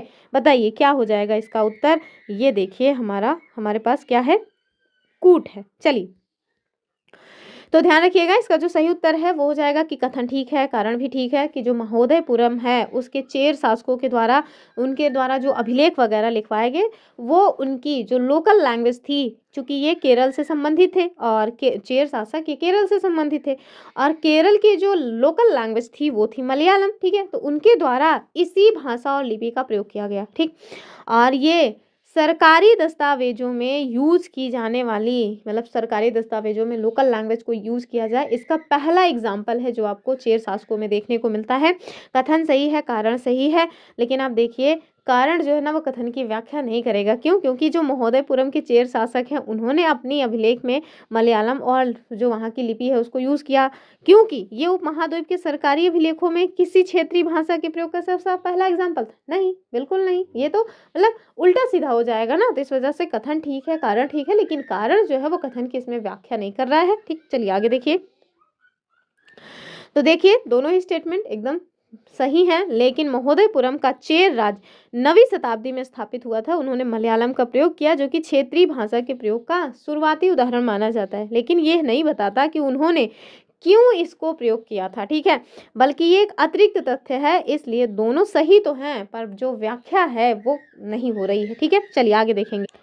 यहाँ देखिए नेक्स्ट क्वेश्चन कह रहे हैं कि जो लीला तिलकम ग्रंथ है उसके संदर्भ में निम्नलिखित कथनों पे आपको विचार करना है। पहला देखिए, कह रहे हैं कि ये 14th सेंचुरी का एक ग्रंथ है जो व्याकरण और काव्य शास्त्र का विषय है। दूसरा, यह मणि प्रवालम शैली में लिखा गया था, और मणि प्रवालम का अर्थ है सोना और चांदी। आपको सही विकल्प का चयन करना है। हमारे पास जो ऑप्शंस हैं ये देख लीजिए, पहला, दूसरा, तीसरा, केवल 1, 3 या फिर सभी सही है। बताइए। तो आप देखिए, इसका पहला स्टेटमेंट एकदम सही है, ये 14th सेंचुरी का ग्रंथ है, एकदम सही बात है। ये मणि प्रवालम शैली में भी लिखा गया है, ये भी सही है, लेकिन इसका जो मणि प्रवालम है ना, इसका अर्थ जो है वो सोना चांदी नहीं होता, ये होता है हीरा और मूंगा। क्या होता है? हीरा और मूंगा। ऑप्शन जो है इस वजह से पहला और दूसरा सही हो जाएगा, ए वाला। ठीक है, तो ये देखिए, यहाँ पे देखिए, हीरा और मूंगा मणि प्रवालम का अर्थ होता है, जो कि संस्कृत और क्षेत्रीय भाषाओं के साथ साथ प्रयोग करने की ओर संकेत करता है। चलिए आगे देखिए। जगन्नाथ संप्रदाय के संदर्भ में आपको विचार करना है कि जगन्नाथ संप्रदाय के विकास के संदर्भ में सही क्रोनोलॉजिकल ऑर्डर क्या है। पहला देखिए, कह रहे हैं राजा अनंग भीम तृतीय ने अपना राज्य पुरुषोत्तम जगन्नाथ को अर्पित किया। ये ना सेपरेट जो है स्टेटमेंट भी पूछा जा सकता है। दूसरा देखिए, स्थानीय जनजातीय लोगों के द्वारा काष्ठ प्रतिमा बनाई गई और राजा अनंत वर्मन ने पुरी में मंदिर बनवाने का निश्चय किया। बताइए, ये हमारे पास इसका ऑर्डर है क्रोनोलॉजी वाला, क्या हो जाएगा इसका उत्तर? तो इसका जो सही उत्तर है वो ऑप्शन ए होगा कि सबसे पहले जो स्थानीय जनजाति हैं इनके द्वारा काष्ठ की प्रतिमा बनाई गई, उसके बाद जो राजा अनंत वर्मन है उन्होंने पुरी में मंदिर बनवाने का निश्चय किया, और मंदिर में मतलब मंदिर बनवाने का निश्चय करने के बाद आप देखेंगे कि जो राजा अनंग भीम तृतीय हैं इन्होंने अपना राज्य भगवान पुरुषोत्तम जगन्नाथ को समर्पित कर दिया और अपने आप को उनका प्रतिनियुक्ति घोषित कर दिया। ठीक है, ऑप्शन ए सही हो जाएगा। यहाँ देखिए, सबसे पहले जगन्नाथ एक स्थानीय देवता जो कि काष्ठ प्रतिमा बनाया गया, ठीक है। बाद में विष्णु का स्वरूप उनको मान लिया जाता है, और आगे चल के 12वीं सदी में गंग वंश के शासक जिनका नाम क्या है, अनंत वर्मन, इन्होंने मंदिर बनवाया। उसके बाद 1230 में राजा अनंग भीम तृतीय ने अपने मतलब राज्य के अपना जो राज्य है वो उस देवता को अर्पित कर दिया। चलिए आगे देखिए, क्वेश्चन नंबर 4 है कि मुगल, मराठे और अंग्रेजी ईस्ट इंडिया कंपनी ने सभी ने उड़ीसा जीतने के बाद जगन्नाथ मंदिर पर अपना नियंत्रण स्थापित करने का प्रयास किया। दूसरा देखिए, कारण है वे महसूस करते थे कि नियंत्रण प्राप्त करने पर, यानी यदि आप मंदिर पर नियंत्रण प्राप्त कर लेते हैं तो जो स्थानीय जनता है वो आपको अपना शासक स्वीकार कर लेगी। तो बताइए क्या मतलब इस तरह से जो मतलब कि मंदिरों पर आक्रमण करने के बाद उस पर नियंत्रण करने का उद्देश्य था, क्या यही उद्देश्य था कि वहां की जनता आपको अपना शासक नियुक्त कर लेगी या फिर कुछ और? बताइए।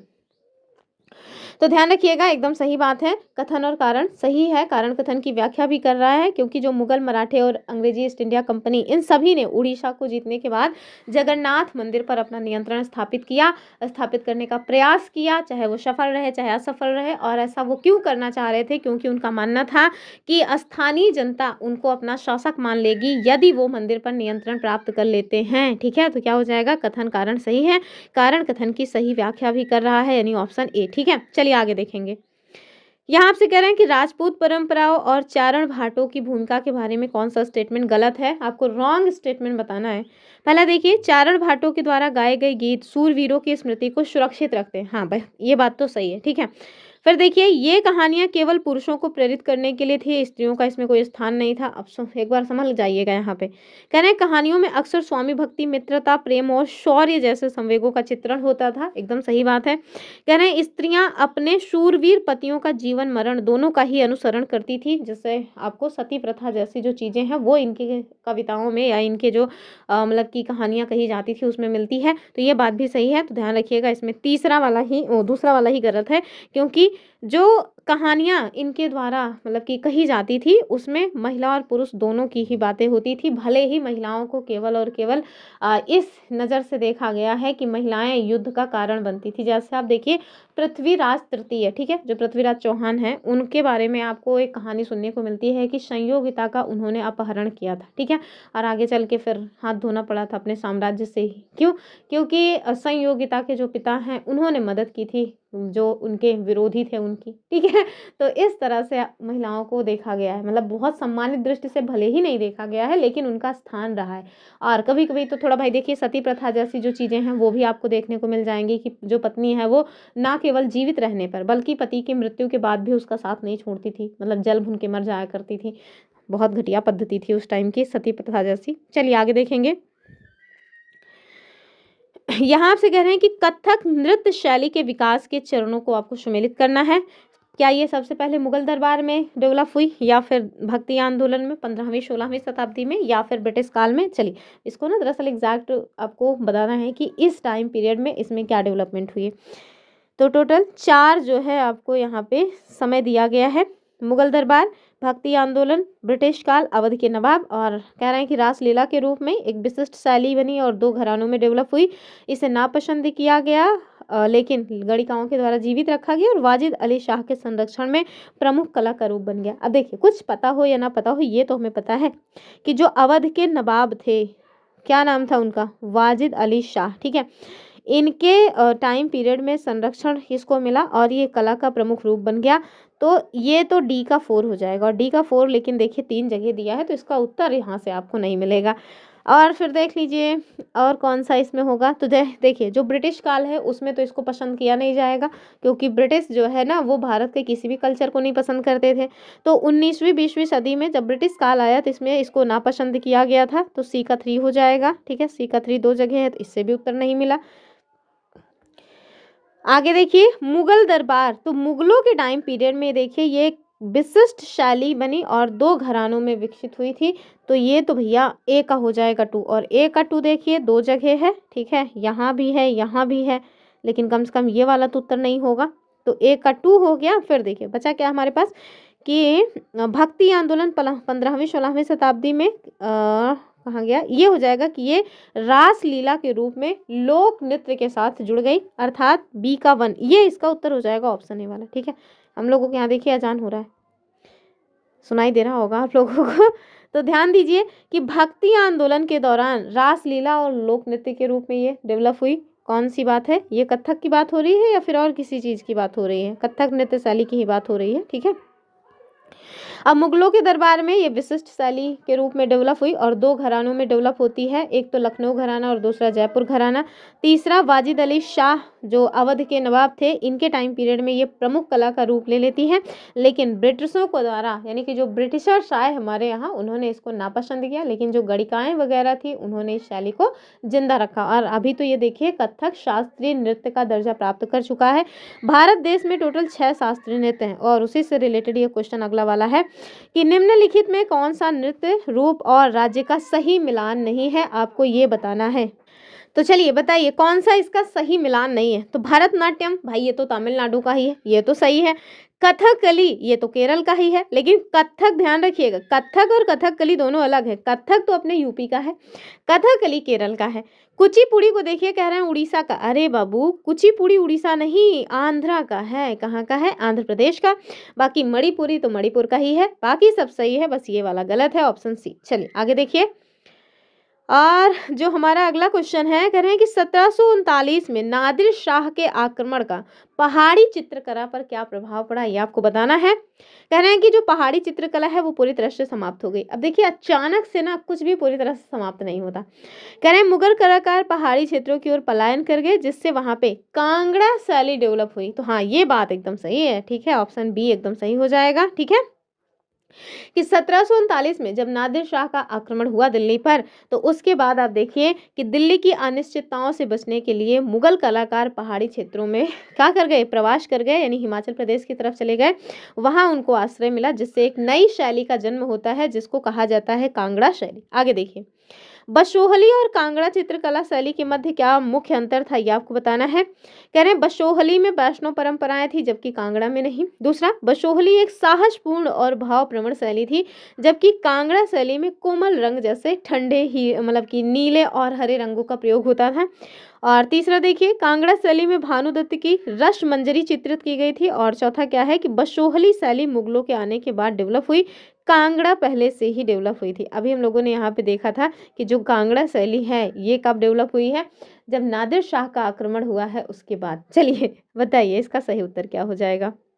तो जो सही उत्तर है ना ये बी वाला हो जाएगा कि जो बशोहली शैली थी इसमें साहसपूर्ण बातें जो है आपको झलकती रही हैं और ये थोड़ा भावप्रवण शैली थी, जबकि जो कांगड़ा शैली है इसमें आप देखिए कि कोमलता आपको देखने को मिलेगी। ठीक है, चित्रकला से ये रिलेटेड है दोनों ही, कांगड़ा शैली और बशोहली शैली।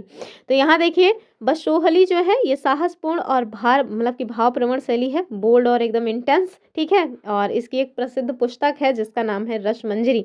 वहीं जो कांगड़ा शैली है ये वैष्णव परंपराओं से प्रेरित हुई, कोमल रंगों जैसे ठंडे नीले और हरे रंग का प्रयोग किया गया और इसमें काव्यात्मक निरूपण आपको देखने को मिलता है। यहाँ देखिए प्राचीनतम जो लघु चित्र हैं यानी कि जो मिनिएचर्स हैं किन सतहों पर बनाए जाते थे ये आपको बताना है। पहला देखिए केवल दीवारों पर। अब मिनिएचर्स की बात हो रही है कि क्या ये केवल दीवारों पे बनाए जाएंगे, तालपत्र अथवा लकड़ी की तख्तियों पर, कपड़े और रेशम पर, पत्थर की शिलाओं पर। बताना है कि कहाँ पे बनाए जाते थे। तो ध्यान रखिएगा इसका उत्तर हो जाएगा ऑप्शन बी वाला कि तालपत्र और लकड़ी की तख्तियों पर बनाए जाते थे। ऑप्शन बी सही है। तो ये देखिए प्राचीनतम लघु चित्र जो पाम लीव्स हैं और जो लकड़ी की तख्तियां हैं उन पर इनका चित्र बनाया गया है। विशेषकर आपको ये पश्चिम भारत में जैन ग्रंथों में देखने को मिलेगा। चलिए कह रहे हैं कि आज बंगाली संस्कृत से निकली हुई भाषा मानी जाती है, यानी कि आज का जो बंगाली है माना जाता है कि वो संस्कृत लैंग्वेज से डेवलप हुई है। दूसरा कथन है कि ईसा पूर्व पहली शताब्दी के मध्य जो उस टाइम की बात है उसके संस्कृत ग्रंथों के अनुसार बंगाल के लोग संस्कृत उपजी भाषाएं नहीं बोलते थे, यानी कि संस्कृत से जिनका जन्म हुआ था उस तरह की भाषाएं नहीं बोलते थे। बताइए कौन सा कथन सत्य है। तो एनसीईआरटी में ना डायरेक्ट इस तरह से लाइंस दी हुई हैं, दोनों स्टेटमेंट सही हैं कि वर्तमान में अगर आप देखें तो जो बंगाली है लैंग्वेज है वो संस्कृत से जन्मी हुई मानी जाती है, लेकिन पहले यानी कि ईसा पूर्व पहली शताब्दी के मध्य भाग के जो संस्कृत ग्रंथ हैं उनके मतलब अनुसार इस तरह की हमें जानकारी मिलती है कि संस्कृत से उपजी हुई जो भी भाषाएं हैं वो बंगाल के लोग नहीं बोला करते थे। ठीक है, ऑप्शन ए सही हो जाएगा।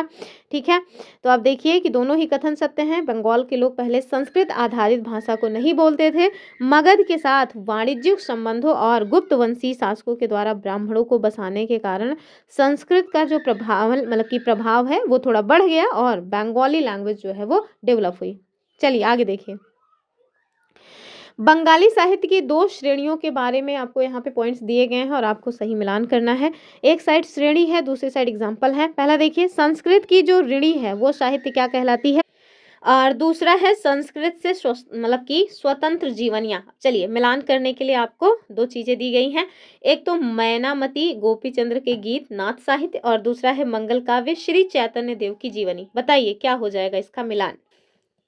तो बस क्रॉस कर दीजिए, यानी संस्कृत की ऋणी जो है वो आपको मंगल काव्य श्री चैतन्य देव की जीवनी मिल जाएगी और संस्कृत से जो स्वतंत्र जीवनी है उसमें आपको मैनामती गोपीचंद्र के गीत और नाथ साहित्य जो है वो देखने को मिलेंगे। अर्थात ऑप्शन क्या हो जाएगा, ए का 2 बी का 1, बी वाला। चलिए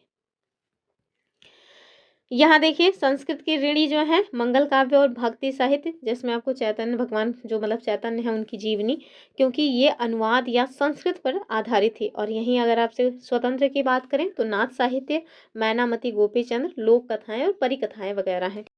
क्वेश्चन देखिए, यहाँ आपसे कह रहे हैं कि नाथ साहित्य के विषय में कौन सा स्टेटमेंट सही नहीं है, यानी आपको रॉन्ग बताना है। पहला देखिए, इसमें मैनामती और गोपीचंद के गीत शामिल है। शामिल तो है, पहला तो ठीक है।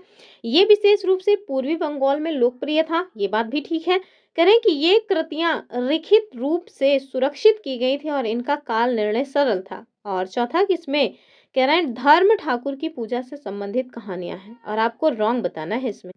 तो देखिए चौथा भी ठीक है, लेकिन आपसे चूंकि गलत पूछा जा रहा है तो गलत ये सी वाला हो जाएगा कि ये कृतियां जो है कह रहे हैं कि लिखित रूप से सुरक्षित की गई थी और इनका काल निर्णय सरल था, यही रॉन्ग है, बाकी सारे स्टेटमेंट सही हैं। तो देख लीजिए, जो दूसरी श्रेणी यानी नाथ साहित्य है इनकी कृतियां ओरली, ठीक है, मतलब कि आज आप अपने भाई को सुना रहे हो, भाई आपका अपने बच्चों को सुनाएगा, आपको आपके दादाजी ने सुनाया था, तो इस तरह से मौखिक रूप से कहीं सुनी जाती थी। और इनका भैया काल निर्णय करना बहुत आसान नहीं था, गलत है ये बात, ठीक है, मतलब कि कठिन था। जब जो चीजें केवल और केवल सुनी सुनाई बातों पे आधारित होती हैं उसका काल विभाजन करना अपने आप में ही कठिन होता है।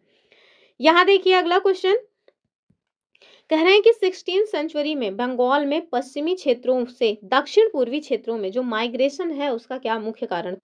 ऑप्शंस देखिए, कह रहे हैं मुगलों का आक्रमण, जंगलों को साफ करके धान की खेती के नए अवसर, या फिर पुर्तगाली जो व्यापारी हैं उनका आगमन, या सूखा और अकाल। बताइए क्या कारण रहा है। तो जो मुख्य कारण है वो तो यही है कि जंगलों को साफ करके धान की खेती के नए अवसर खोजना, और इसका जो सही उत्तर है ऑप्शन बी हो जाएगा। तो लोग कम उपजाऊ पश्चिमी जो क्षेत्र हैं उनको छोड़ करके दक्षिण पूर्वी जंगलों में क्या कर रहे थे, मतलब कि प्रवास कर रहे थे ताकि जंगलों को साफ करके धान की खेती की जाए। ठीक है, चलिए, बंगाल में पीर की अवधारणा निम्नलिखित में से कौन इसमें शामिल थे, ये आपको बताना है।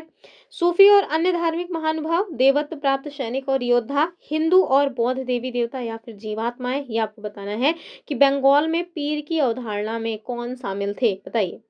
तो ये सारे लोग शामिल थे, ऑप्शन डी हो जाएगा। ठीक है, ये सारे के सारे लोग शामिल थे इसमें। चलिए आगे देखेंगे हम लोग, और हमारा जो आगे क्वेश्चन है वो कह रहे हैं कि बंगाल में जो मंदिर हैं इसकी वास्तुकला के बारे में दो चाला और चौचाला क्या है। तो कुछ लोग तो सोच रहे हैं चौचाल वही जो गांव घर में होता है वो चौचाल है नहीं, वो वाला चौचाल नहीं, ये दूसरी बात है। कह रहे हैं मंदिर के अंदर मतलब 2 और 4 कमरे या फिर छप्परदार झोपड़ियों की तरह 2 और 4 मतलब की छतों वाली शैली, या मंदिर में स्थापित मूर्तियों के प्रकार, या मंदिर निर्माण में प्रयुक्त ईंटों का प्रकार। बताइए, मैं आपको 2 सेकंड का टाइम देती हूँ, आप सोचिए क्या हो जाएगा उत्तर इसका। तो भैया ये बी वाला हो जाएगा कि छप्परदार झोपड़ियों की तरह 2 और 4 छतों वाली जो शैली है उसको कहा जाता था दो चाला और चौचाला। जो 2 तरह मतलब कि 2 छत है उसको हम लोग दो चाला, हम लोग नहीं, बंगाल में कहा करते थे दो चाला, और जो 4 छत है उसको कह देते थे चौचाला। ठीक है? तो चौचाल मत समझिएगा जो गाँव में होता है। कह रहे हैं कि मतलब कि बंगाल में मंदिर निर्माण में किन सामाजिक समूहों ने इंपॉर्टेंट भूमिका निभाई, ये आपको बताना है। केवल ब्राह्मण और राजाओं ने, केवल जैसे शब्द जब आए तो अपने दिमाग का एंटीना एकदम खुला रखिए कि ना ना समझ लो समझ लो कुछ तो गड़बड़ घोटाला है।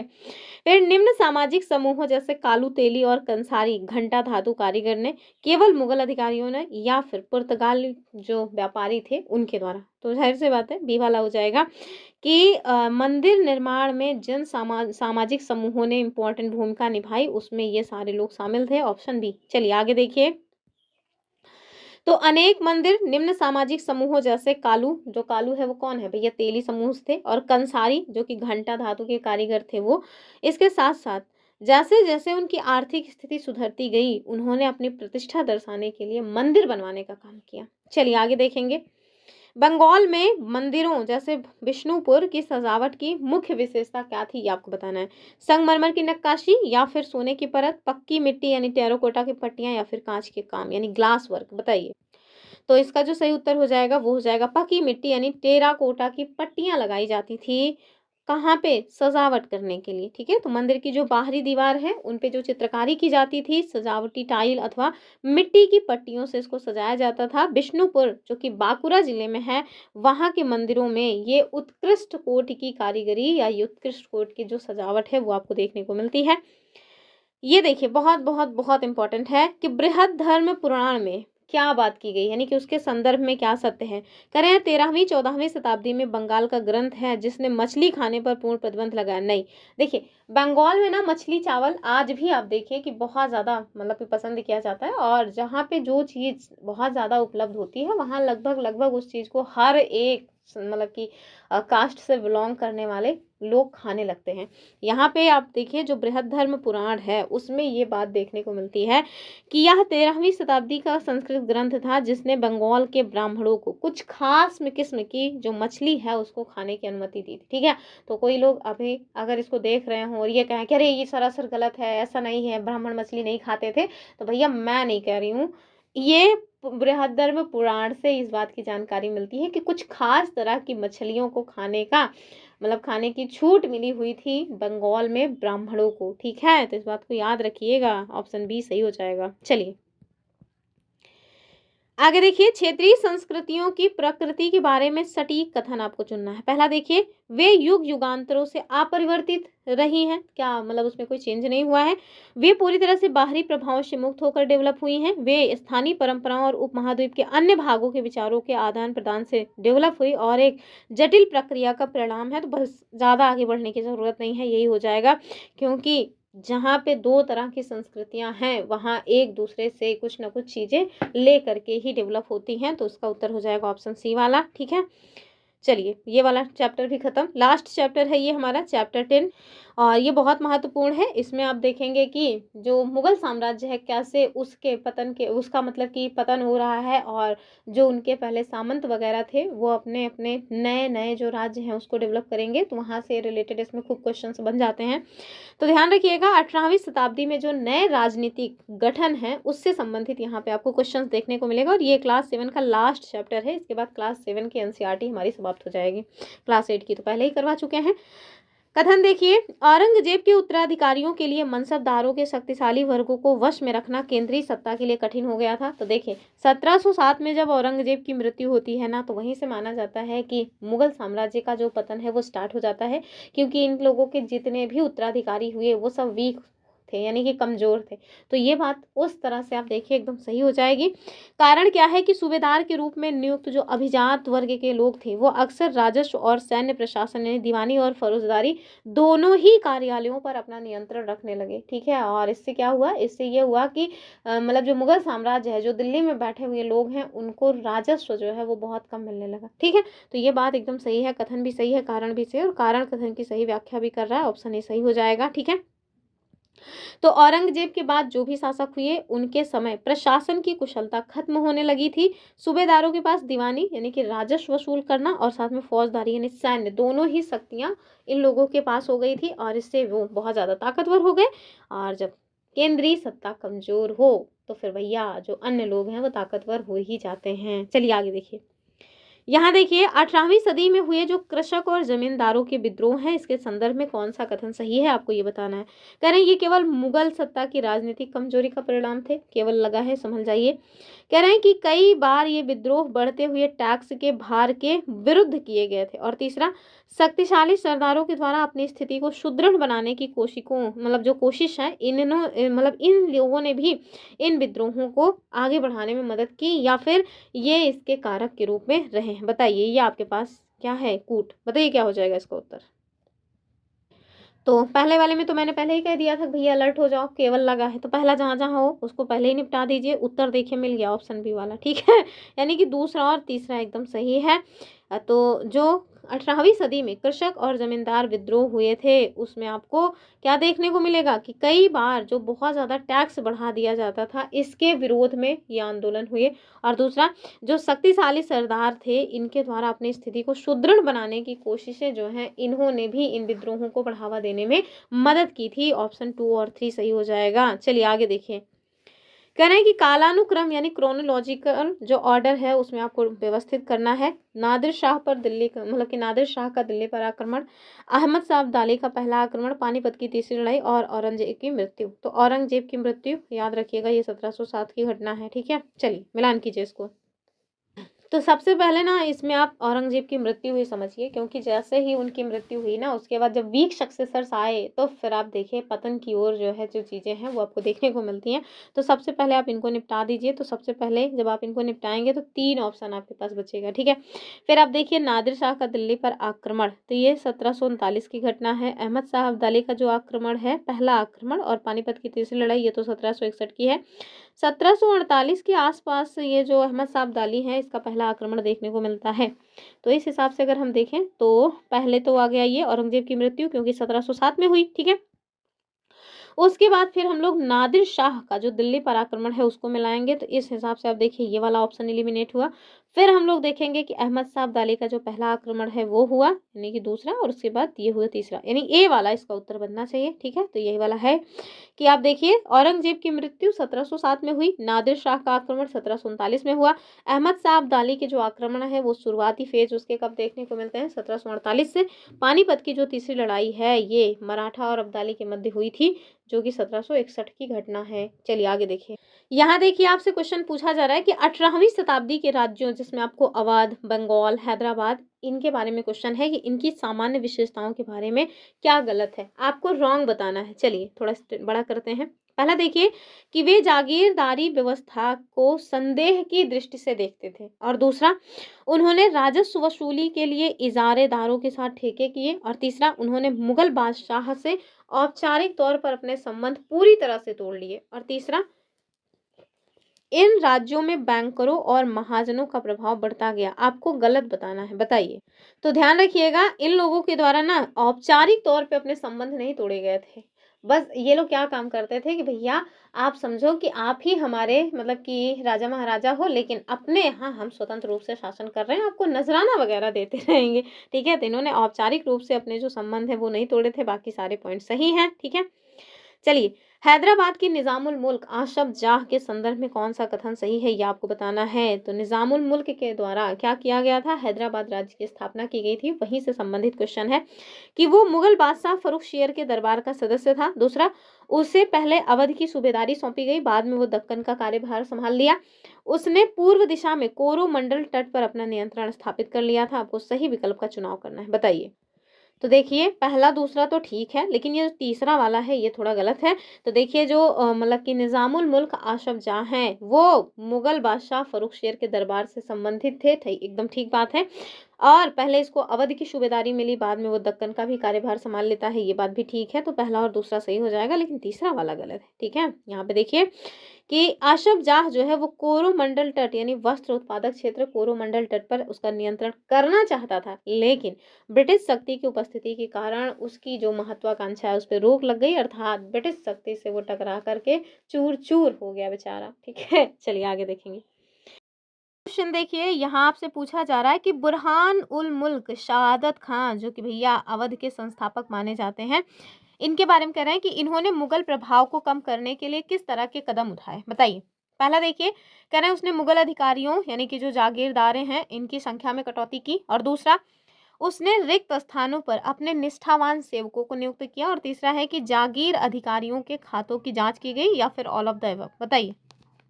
तो जाहिर सी बात है, अगर आप बहुत बढ़िया मजबूती के साथ अपना शासन चलाना चाहते हो तो आपको ये सारे काम करने पड़ेंगे, तो इनके द्वारा भी ये सारे काम किए गए, यानी ऑल ऑफ द अबव जो है वो सही हो जाएगा। आगे देखिए, कह रहे हैं कि बंगाल में जमींदारों को महाजन तथा साहूकारों से उधार लेना पड़ता था। कारण क्या है कि मुर्शिद कुली खान ने राजस्व का नगद वसूली में बड़ी कठोरता से पालन करवाया था, बताइए क्या ये दोनों बातें सही है? तो हाँ, एकदम सही बात है, कथन भी सही है, कारण भी सही है, और कारण जो है वो कथन की व्याख्या भी कर रहा है। ऑप्शन ए एकदम ठीक है कि बंगाल में जो जमींदार और महाजन थे और जो साहूकार हैं, मतलब कि जो बंगाल में जमींदार वर्ग था, उन्हें ना महाजन और साहूकारों से कर्ज लेना पड़ता था। वैसे आप देखेंगे कि ज़्यादातर टाइम जो जमींदार वगैरह रहे वो बहुत मजबूत रहते थे, किसानों का शोषण किया करते थे, लेकिन यहाँ स्थिति देखिए, यहाँ स्थिति चेंज हुई है। और मुर्शिद कुली खान ने राजस्व का जो नगद वसूली है ना उसको बहुत ही मतलब क्रूर तरीके से लागू किया था कि भैया बख्शे नहीं जाओगे, अगर तुमने बढ़िया दिया नहीं हमको टैक्स तो फिर तुम्हारी जमीन बेच दी जाएगी, इस तरह की चीजें थी। चलिए आगे देखिए। क्वेश्चन नंबर 8 में एक साइड आपको शासक का नाम दिया है, दूसरी साइड उनके पद या उपलब्धि क्या है वो दिया गया है। तो देखिए 3 शासक हैं, एक तो अजीत सिंह, दूसरे हैं सवाई राजा जय सिंह और तीसरे हैं राजा जय सिंह, ठीक है। और हमारे पास पदों में क्या-क्या है? जयपुर में वेधशाला का निर्माण, गुजरात की सूबेदारी और मालवा की सूबेदारी। बताइए, मिलान करेंगे सबसे पहले हम लोग। हमको पता है, अगर आप लोग कुछ ना भी जानते हो, कम से कम ये सवाई राजा जय सिंह को तो ज़रूर जानते होंगे कि इनके द्वारा जयपुर में वेधशालाओं का निर्माण करवाया गया था। तो एक का वन देखिए केवल एक में है, इस हिसाब से इसका उत्तर हो जाएगा ऑप्शन सी वाला। अन्य जो है वो मिला लीजिए कि जो राजा अजीत सिंह थे, एक सेकंड, बी का वन है ना ये सवाई राजा जय सिंह, एक सेकंड कुछ तो गड़बड़ा गया, एक सेकंड, ये देखिए बी का वन है, मिलान सही कर रहे हैं वो बता उल्टा है।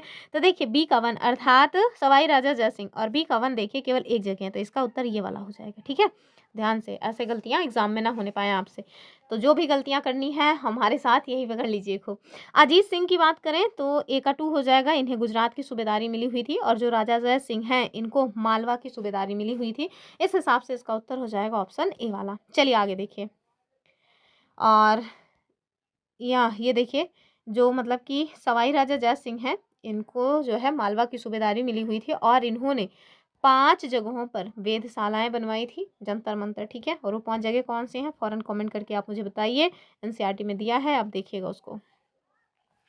तो 18वीं सदी में राजपूत शासकों की वतन जागीर के संदर्भ में क्या सही है, आपको ये बताना है। कह रहे हैं उन्हें अपनी वतन जागीर पर पूरी तरह से स्वतंत्रता प्राप्त नहीं थी। दूसरा, वे मुगल दरबार में प्रभावशाली नहीं थे, और तीसरा है कि जोधपुर और अंबर के शासकों ने अपनी वतन जागीर का विस्तार करने के लिए पड़ोस के शाही इलाकों पर कब्जा करने की कोशिश की। तो बस यही उत्तर हो जाएगा, आगे बढ़ने की आवश्यकता नहीं है, ऑप्शन सी जो है वो ठीक है। चलिए आगे देखेंगे।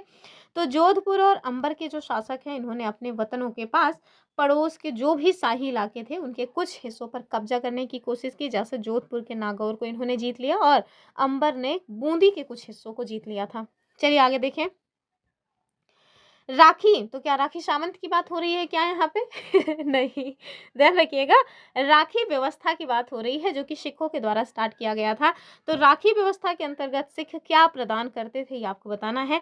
क्या ये मुगल सेना में भर्ती होते थे, या फिर किसानों से उनकी उपज का 20% लेकर के उनको संरक्षण प्रदान करते थे, या फिर व्यापारियों को कर मुक्त व्यापार करने की छूट थी या फिर गुरुद्वारों के लिए भूमि? बताइए। तो जाहिर सी बात है बी हो जाएगा कि ये लोग किसानों से उनकी उपज का 20% लेकर के उनको संरक्षण का वादा करते थे, भैया देखो तुमको कोई दिक्कत नहीं होगी, हम हैं तो क्या गम है। ठीक है, चलिए आगे देखेंगे। चलिए आगे देखिए, यहाँ आपसे पूछ रहे हैं कि दल खालसा के संदर्भ में निम्नलिखित कथनों पे आपको विचार करना है। पहला देखिए, ये जत्थों और मिसलों की संयुक्त सेना थी। दूसरा, इनकी बैठकें ये वैशाखी है, ठीक है, और दिवाली पर आनंदपुर साहिब में हुआ करती थी।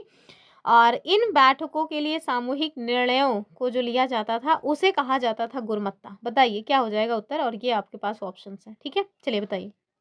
तो ध्यान रखिएगा, दूसरा वाला स्टेटमेंट गलत है, बाकी सारे सही हैं। पहला भी सही है, तीसरा भी सही है, दूसरा अकेले रॉन्ग है, ठीक है। क्यों? क्योंकि ये जो बैठकें होती थी भैया, ये अमृतसर में होती थी, आनंदपुर में नहीं, ठीक है। चलिए आगे देखिए। तो जो शिवाजी हैं उनकी सफलता का मुख्य आधार कौन सा सामाजिक वर्ग था, आपको ये बताना है। क्या ये केवल ब्राह्मण थे, गतिशील जो कृषक और पशुचारक यानी कुनबी थे वो, या फिर राजपूत जमींदार या मुगल मनसबदार? तो आप समझ ही रहे होंगे कि भैया जो कुनबी हैं जिनको गतिशील कृषक पशुचारक कहा जाता था, ये थे इनकी सफलता का मुख्य आधार, ऑप्शन बी। तो यहाँ देखिए, शिवाजी के द्वारा शक्तिशाली योद्धा परिवार जैसे देशमुखों की सहायता से अपने राज्य को स्थापित किया गया, लेकिन अत्यंत गतिशील कृषक पशुचारक जो कुनबी कहलाते थे, ये लोग मराठा की सेना के मुख्य आधार बने थे, ठीक है। तो आधार स्तंभ थे ये लोग। चलिए आगे देखिए, चौथ और सरदेश मुखी के बीच में क्या अंतर है, आपको ये बताना है। कह रहे हैं चौथ 10% था और सरदेश मुखी 25%। बताइए क्या ऐसी बात है? और देखिए, सरदेश देश से 10 होना चाहिए और चौथ चौथा, एक चौथाई, इस तरह से आप इसको ध्यान से रखिएगा। देखिए, कह रहे हैं कि चौथ जो है वो जमींदारों के द्वारा वसूल किए जाने वाले भू राजस्व का 25% था, जबकि सरदेशमुखी मुख्य राजस्व संग्रह ग्राहक को मतलब संग्रहकर्ता को दिया जाने वाला 9 से 10% हिस्सा था। तो बस यही सही है। जो चौथ है ना, ये जमींदारों से वसूला जाता था। क्यों? जमींदार जो है जो भू राजस्व अपना लेते थे उसका 25% ले लिया जाता था चौथ के रूप में, और ये लोग लेते कौन थे इसको? तो मराठा लिया करते थे, ठीक है। और जो सरदेशमुखी था ये तो भैया 9 से 10% लिया जाता था, ठीक है। आगे देखिए, हमारा अगला जो क्वेश्चन है, कह रहे हैं कि मराठों के सैन्य अभियानों के कारण 1761 में पानीपत की तीसरी लड़ाई में अन्य शासकों ने उनकी सहायता नहीं की। अच्छा, मराठा साम्राज्य के विस्तार ने उन्हें संसाधनों का भंडार तो दिया, लेकिन अन्य शासकों ने अन्य शासकों को उनके खिलाफ कर दिया। कथन और कारण ये चीजें दी गई हैं, बताइए क्या इसका सही उत्तर हो जाएगा। तो देखिए, ये भैया एकदम सही है। देखिए, मराठा लोग जो थे ना, वो क्या काम करते थे? सैन्य अभियान चलाते थे, उनसे चौथ और सरदेश मुखी जिस तरह का जो टैक्स है उसको वसूल किया करते थे। तो जो उनके आसपास के लोग थे, जब मराठाओं के ऊपर मतलब कि अहमद शाह अब्दाली का आक्रमण हुआ, तो आप देखिए उनकी किसी ने मदद ही नहीं की, वो पड़ गए अकेले, और अकेले पड़ने की वजह से फिर पराजित हो जाते हैं। तो ध्यान रखिएगा कि इसका कथन और कारण सही है। कारण कथन की व्याख्या भी कर रहा है कि मराठों के द्वारा जो सैन्य अभियान चलाए जाते थे उनके अपने ही देश के भीतर, उस कारण 1761 में जो पानीपत की तीसरी लड़ाई हुई थी उसमें उनकी सहायता हमारे यहाँ के किसी भी शासक ने नहीं की थी। कारण क्या है कि मतलब इससे क्या हुआ कि जो मराठा साम्राज्य है उनके विस्तार ने उन्हें संसाधन का भंडार तो दिया, मतलब उनका जो राज्य है वो विस्तारित तो होता गया, लेकिन जो अन्य शासक रहे हैं उन्होंने मतलब इनके खिलाफ अपने मन में बहुत जहर भर लिया कि जय साला मरे, हम लोग इसकी क्यों मदद करने जाएं, अब ये रहेगा शक्तिशाली बनेगा तो हमको ही तो प्रताड़ित करेगा। चलिए आगे देखें। तो आसपास से थोड़ा संबंध मधुर बना के रखने चाहिए। कुल मिलाकर के ये सीख मिलती है हमें मराठाओं का जो अभियान है उसके हिसाब से। यहाँ देखिए, हमारा जो नेक्स्ट क्वेश्चन है, कह रहे हैं कि पेशवाओं के अधीन मराठा प्रशासन की विशेषताओं में क्या शामिल नहीं था? रॉन्ग बताना है। उज्जैन और इंदौर जैसे शहरों का विकास, या फिर कृषि को हतोत्साहित करना, या व्यापार के नए मार्गों का खुलना जैसे चंदेरी रेशम का मतलब कि पुणे जाना, और फिर देखिए स्थानीय परिस्थितियों को ध्यान में रखते हुए भू राजस्व की मांग। बताइए। तो देखिए, इन लोगों ने ना कृषि को हतोत्साहित नहीं किया, ये बात गलत है और हमको गलत ही बताना था। बाकी सारे पॉइंट्स एकदम सही हैं, ठीक है। चलिए फिर देखेंगे।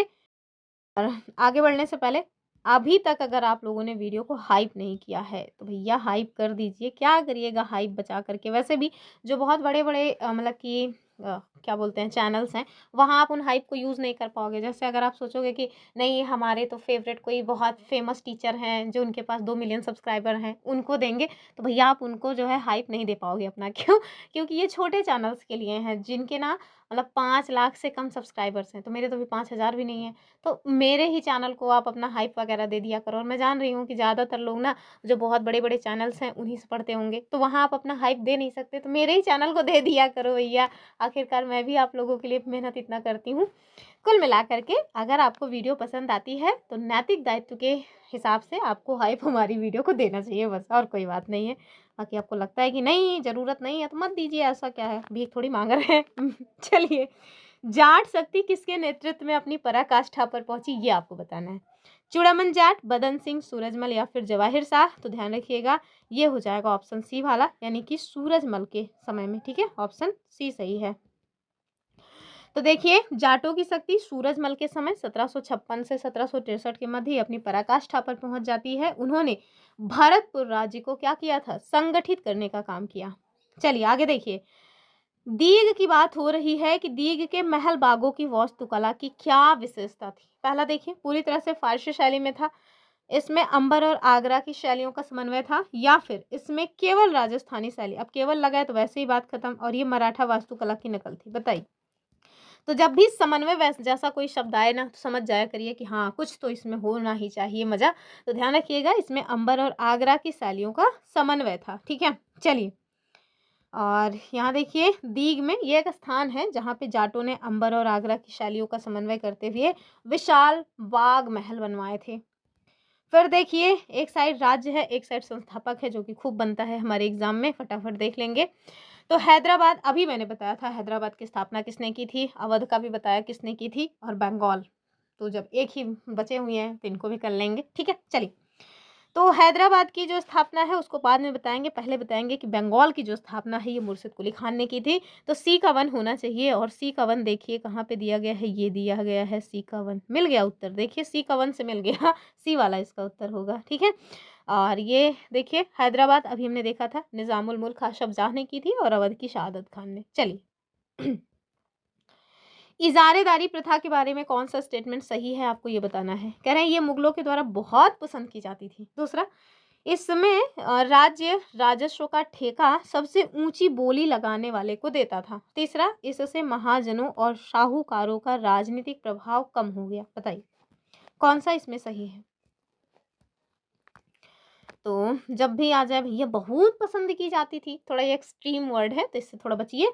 तो एक तो पहले ही गलत है और एक यहाँ भी है, दूसरा सही है और तीसरा भी सही है, ऑप्शन सी इसका उत्तर हो जाएगा। ठीक है, तो देखिए इसे मुगल बिल्कुल पसंद नहीं करते थे। ठीक है, बाकी सारी चीज़ें ठीक है। चलिए, मेरे ख्याल से ये लास्ट क्वेश्चन होना चाहिए। चलिए, 1739 में नादिर शाह के आक्रमण के दौरान दिल्ली की तबाही का वर्णन किसके द्वारा किया गया, और इसमें ना बहुत वीआईपी तरीके से बताया गया है कि कैसे इन लोगों की तबाही हुई। जहां ये लोग पहले बहुत बन ठन के रहते थे, आज इनको पीने के लिए पानी तक नसीब नहीं होता। मैं कहूँगी कि आप उस लाइन को पढ़िएगा ज़रूर, बहुत अच्छा मतलब कि लगेगा, आप देखेंगे कि कैसे समय परिवर्तित होता है तो अपने भी अपने नहीं रहते हैं, वो लाइन्स आपको बताएंगी। ठीक है, चलिए, तो एक कव्वाली है, कल तलक तो मतलब कल तलक जो चलते थे, पता नहीं क्या है, भूल गए हम। इतनी मुझे पसंद है वो कव्वाली, तब मुझे याद नहीं है वो। ठीक है, चलिए कोई नहीं। तो 1739 में नादिर शाह के आक्रमण के दौरान दिल्ली की तबाही का वर्णन किनके द्वारा किया गया है। क्या ये नादिर शाह ने खुद किया है, तो भैया उनकी इतनी मतलब क्षमता रह जाएगी कि वो खुद बेचारे कर सकें, या फिर समकालीन प्रेक्षकों ने, या ब्रिटिश ईस्ट इंडिया कंपनी ने, या मराठा दूतों ने। बताइए। उस टाइम के जो मतलब कि समकालीन प्रेक्षक हैं उनके द्वारा किया गया है, ऑप्शन बी इसका उत्तर हो जाएगा। ठीक है, तो देखिए, नादिर शाह के आक्रमण के विध्वंस का वर्णन समकालीन प्रेक्षक जैसे एक तत्कालीन लेखक ने किया है, जिन्होंने लिखा कि नया शहर यानी शाहजहानाबाद अब मलबे का ढेर बन चुका था। ठीक है, और बहुत मतलब कि तबाही हुई थी, घनघोर तबाही हुई थी, और इन लोगों का कुछ बचा ही नहीं था, बेचारे भीख मांगने की नौबत आ गई थी इन लोगों की। फिलहाल के लिए ये था हमारा क्लास 7 का लास्ट चैप्टर का लास्ट क्वेश्चन। इसी के साथ क्लास 7 हिस्ट्री भी समापन की ओर, मतलब समापन की ओर क्या, अगर आप लोग एनसीईआरटी खुद पढ़ लेंगे तो समझ लीजिए समाप्त हो गई। अगर आप लोग कहिएगा कि नोट्स बना के दीजिए, एक बार नोट्स करवा दीजिए, तो बस फालतू का टाइम टेकिंग है, कहिएगा तो करेंगे, नहीं तो नहीं करेंगे, ठीक है। क्योंकि अंततः एग्जाम में आपको यही काम आएगा जो हमने मतलब कि करवा दिया है अभी MCQ, ठीक है। चलिए, अगर आपने प्रीवियस वीडियोस नहीं देखा है जिसमें हम लोग लगातार डेली 1.5 से 2 घंटे का मैराथन ही ले रहे हैं, तो आप उसको ज़रूर देखिए, एग्ज़ाम में बहुत लाभ होने वाला है। और फिर मिलते हैं, तब तक के लिए नमस्कार एंड जय हिंद। वीडियो को लाइक शेयर करना मत भूलिएगा। चलिए।